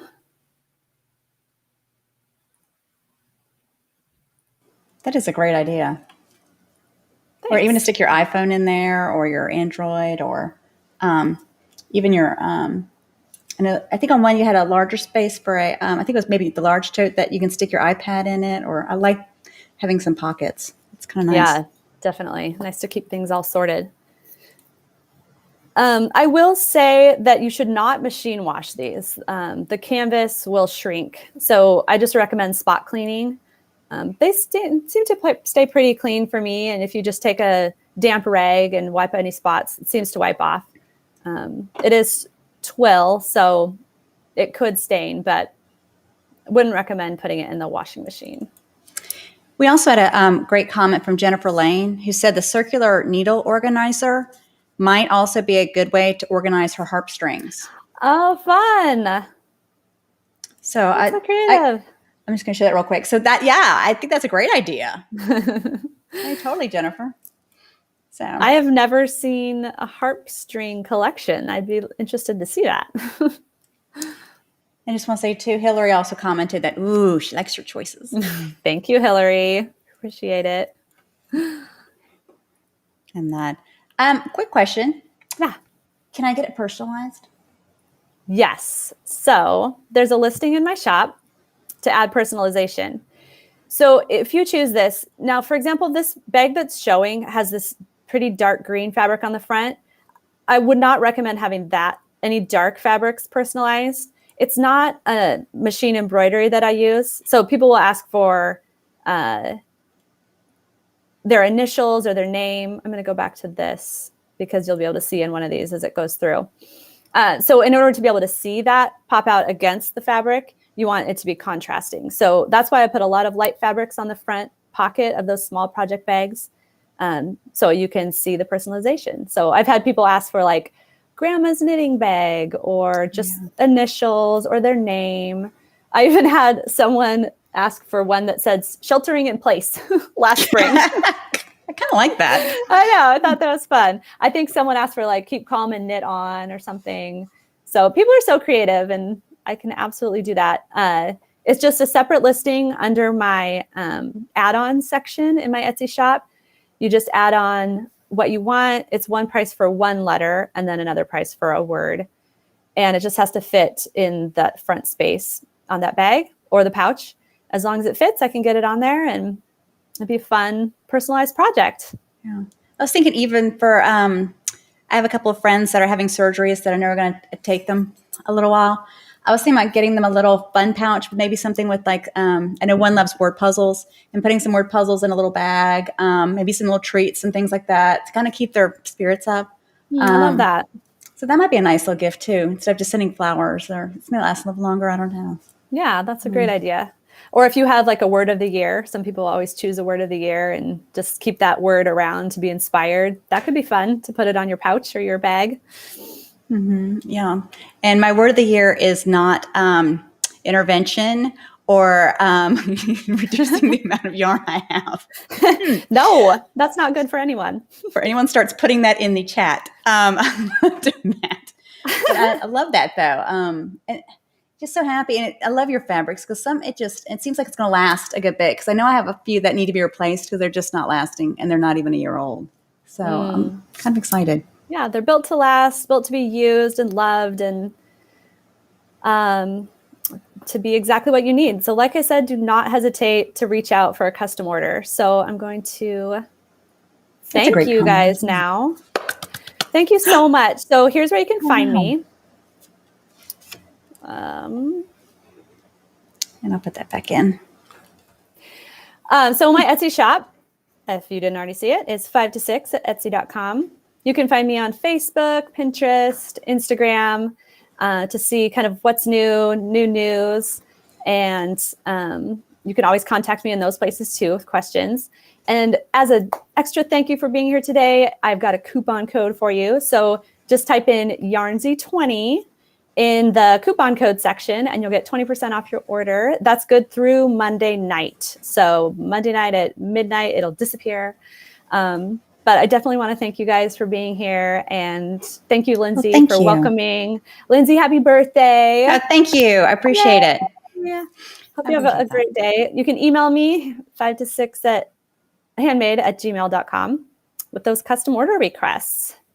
And if everyone, to thank Molly for the coupon code, please like and follow her Facebook page. I know she'd really appreciate that and be a nice way to thank her for that coupon code. We appreciate it. Thank you so much, Molly, for spending time with us. Sure. And if you already checked out before you got that coupon code, just send me a message and I'd be happy to apply that 20% off for you post-purchase too. That's not a problem. And join me tomorrow at 4 p.m. Eastern. We're going to talk about how to organize. We're going to get deep, guys. I'm all about it. Can't wait. I'm so excited too. I know some of us do the New Year's goals, whatnot, but this is going to be fabulous. I mean, because how many of those goals are we still doing, maybe, or not? Yeah, sometimes you need a boost. Yes. So 4 p.m. Eastern. Again, you can watch. That's a Blue Jeans room. So this is a live stream that you're watching now. This is what we call a live stream. So you could be watching this out on Facebook or the Facebook page, the Facebook group. YouTube, or you could be watching this on our Camp Yarnsie website, which is yarnsie.com. For the Blue Jeans events, you need to go to our website, which is yarnsie.com. And I will throw that again in the fabulous chat for you there for Facebook, and then also for YouTube real quick, because we have people watching depending on where you would like to watch. Wherever you're most comfortable, feel free. But for Blue Jeans, you need to come in so that way you can see Molly. Molly can see you. You can ask questions. She can ask questions of you. We can have a good, fun time. So make sure to RSVP through our website there. I'm so excited. And tomorrow you have a small giveaway, I believe. Yes, I do. Make sure you come for the giveaway. I was going to say. So, but if anyone has any questions, we have a couple minutes left. Yeah, I can pull them real quick and ask. But again, thank you again, Molly. I'm so excited you could join us, because I know this is always a fun-filled, scary moment too, to try something different, and I know we all have a kind of a fear of talking in public, but this I think is like because you can't really see who's watching you, or I don't know. I guess I should be saying this now. Well, I guess it's towards the end, but you have a fear of speaking. But no, this is easy. That one. I was going to say, and if you're interested in becoming a vendor at Camp Yarnsie, feel free to check out yarnsie.com. You can also apply on our website there. We have a lot of different kind of modules, things like that, to help you get comfortable with virtual speaking and also setting up your technology for it. So, but I don't see any questions. Do you have any questions you'd like to ask the Yarnsies? Well, I just want to know, what do you need? I want to know, like, especially you crocheters and you spinners, what do you need that I have not offered? Just send me that info, because I want to help you too. Thinking of that, your small tote bags would be fabulous to put a spindle in the fiber. Oh, yeah. That would make an absolute perfect fit. Or even maybe your large zippered bag. That'd be perfect. Yeah, you could fit your spinning equipment inside. Totally. Love that. And I know my e-spinner probably fit great in the large tote, so I might have to get another one. Can never have too many totes. Never. No. But thank you so much. Really, we do appreciate it. We do have a question. Yeah, I see it. A listing of the fabrics you offer. Yeah. Go to either the could you throw the listing up for one of the custom pouches? So like if you go to the interchangeable section or the circular organizer section, one of those will have a photo in the listings of all the choices, and they're all numbered. So that's how you can tell what's what. And if you're on Facebook, here was the question. And I'm going to post the link that I just posted into YouTube. So there you go. Perfect. Thank you. Oh, look at all of them. Okay. Before you go, which one is your favorite fabric? You have to pick one. My favorite. Okay. I had to pick one. I think I love number 26. It's called Blushing Floral. Let me see if I can pull it up. Oh, that's pretty. I like pinks and reds, but it's just got that gray background that I just think is so beautiful. And it's just so bright and happy.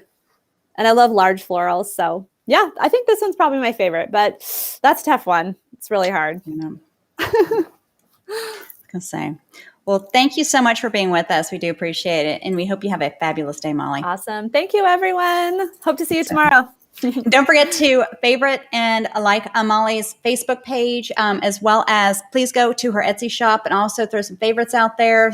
Just spread the love. That'd be great.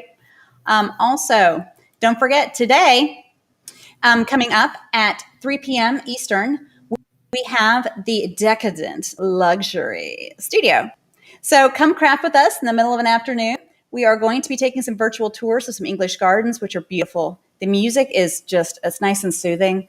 So just hang with us. If you'd like to sit outside, if it's beautiful where you are and listen to the music, or if I believe it was snowing or sleeting some places up north the other day, which I know is not the happiest.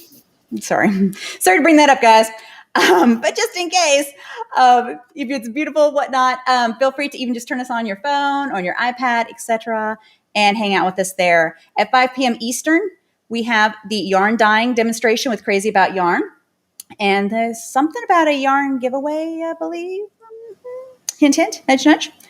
And at 6 p.m. Eastern, we have the fabulous, the marvelous, the miraculous Bonnie Thomas of Yank Your Yarn, who will be coming to play Name That Stitch Marker Tune. You don't have to sing, but you need to know the name of the stitch markers. So come on down and check that out. That'll be great fun.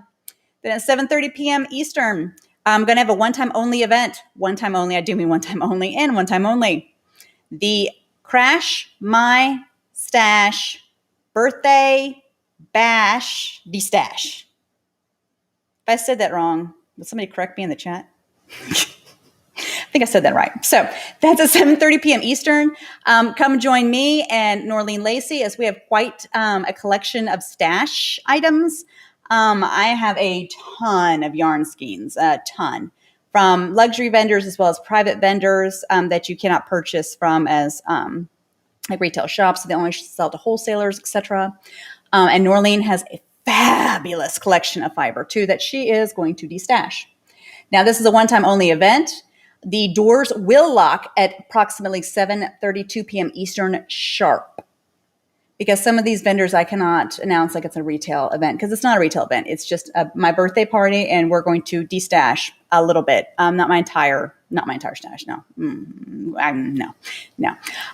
So that'd be when I'm no longer here. So, but come join us for those events, as well as Sunday. We also have the upcoming fun-filled Shop with Crazy About Yarn at 1 p.m. Eastern, which is Sunday, which is tomorrow, April 18th. Then at 2 p.m. Eastern, you can shop live with Yank Your Yarn, who then has some fabulous new items as well to shop. And that's at 2 p.m. Eastern. At 3 p.m. Eastern, we're going to have the Destash to Restash event. So we have a lot of fun, great items that some people are looking to destash. We have anything from looms and spinning wheels to fiber and yarn and a lot of other really great tools too. So that's a live stream event also at 3 p.m. Eastern tomorrow. Then at 4 p.m. Eastern, come back and join Molly Wicks of 5 to 6 Handmade as she will help us how to organize our bags, our projects, and get our life a little more together as far as our crafty things. So maybe we could get more yarn. Because who doesn't need more yarn or fiber around here? You'll never hear me say that. So moving on from there, at 5 p.m. Eastern, you can come back and join Heavenly Handspinning as they will be showing off the e-spinner, their Excelsior, which is also a great tool as it has Irish and Scotch tension, or you can purchase it with just Irish or with just Scotch tension. But if you're looking to maybe start spinning, or maybe you've been spinning for a while and are thinking about trying an e-spinner, this is a great option as it's kind of one of those that's in the middle of the price ranges where it's a little bit economical to try something. Maybe it's your first approach or your first time. I think it'd be a great option as well. So check that at 5 p.m. Eastern. Also, they'll be having their giveaway then, which of the Little Meggie Mother Marian kick spindle. So at 6 p.m., come down and join Wild Stitchers again as we have the scavenger hunt. So pick your team and register for that, which is 6 p.m. Eastern. Again, you can check out all of the events and the calendar on our website, which is yarnsie.com. And I will also show you again one more time a little review of all of our upcoming events. And also, if you missed it yesterday, here is a review of what went down just for you. So if you have any questions, again, you can always email us at yarnsie.com. But please feel free to join our community. And if this is your first time joining us, we'd like to thank you and welcome to Camp Yarnsie. Once a Yarnsie, I believe it's always a Yarnsie.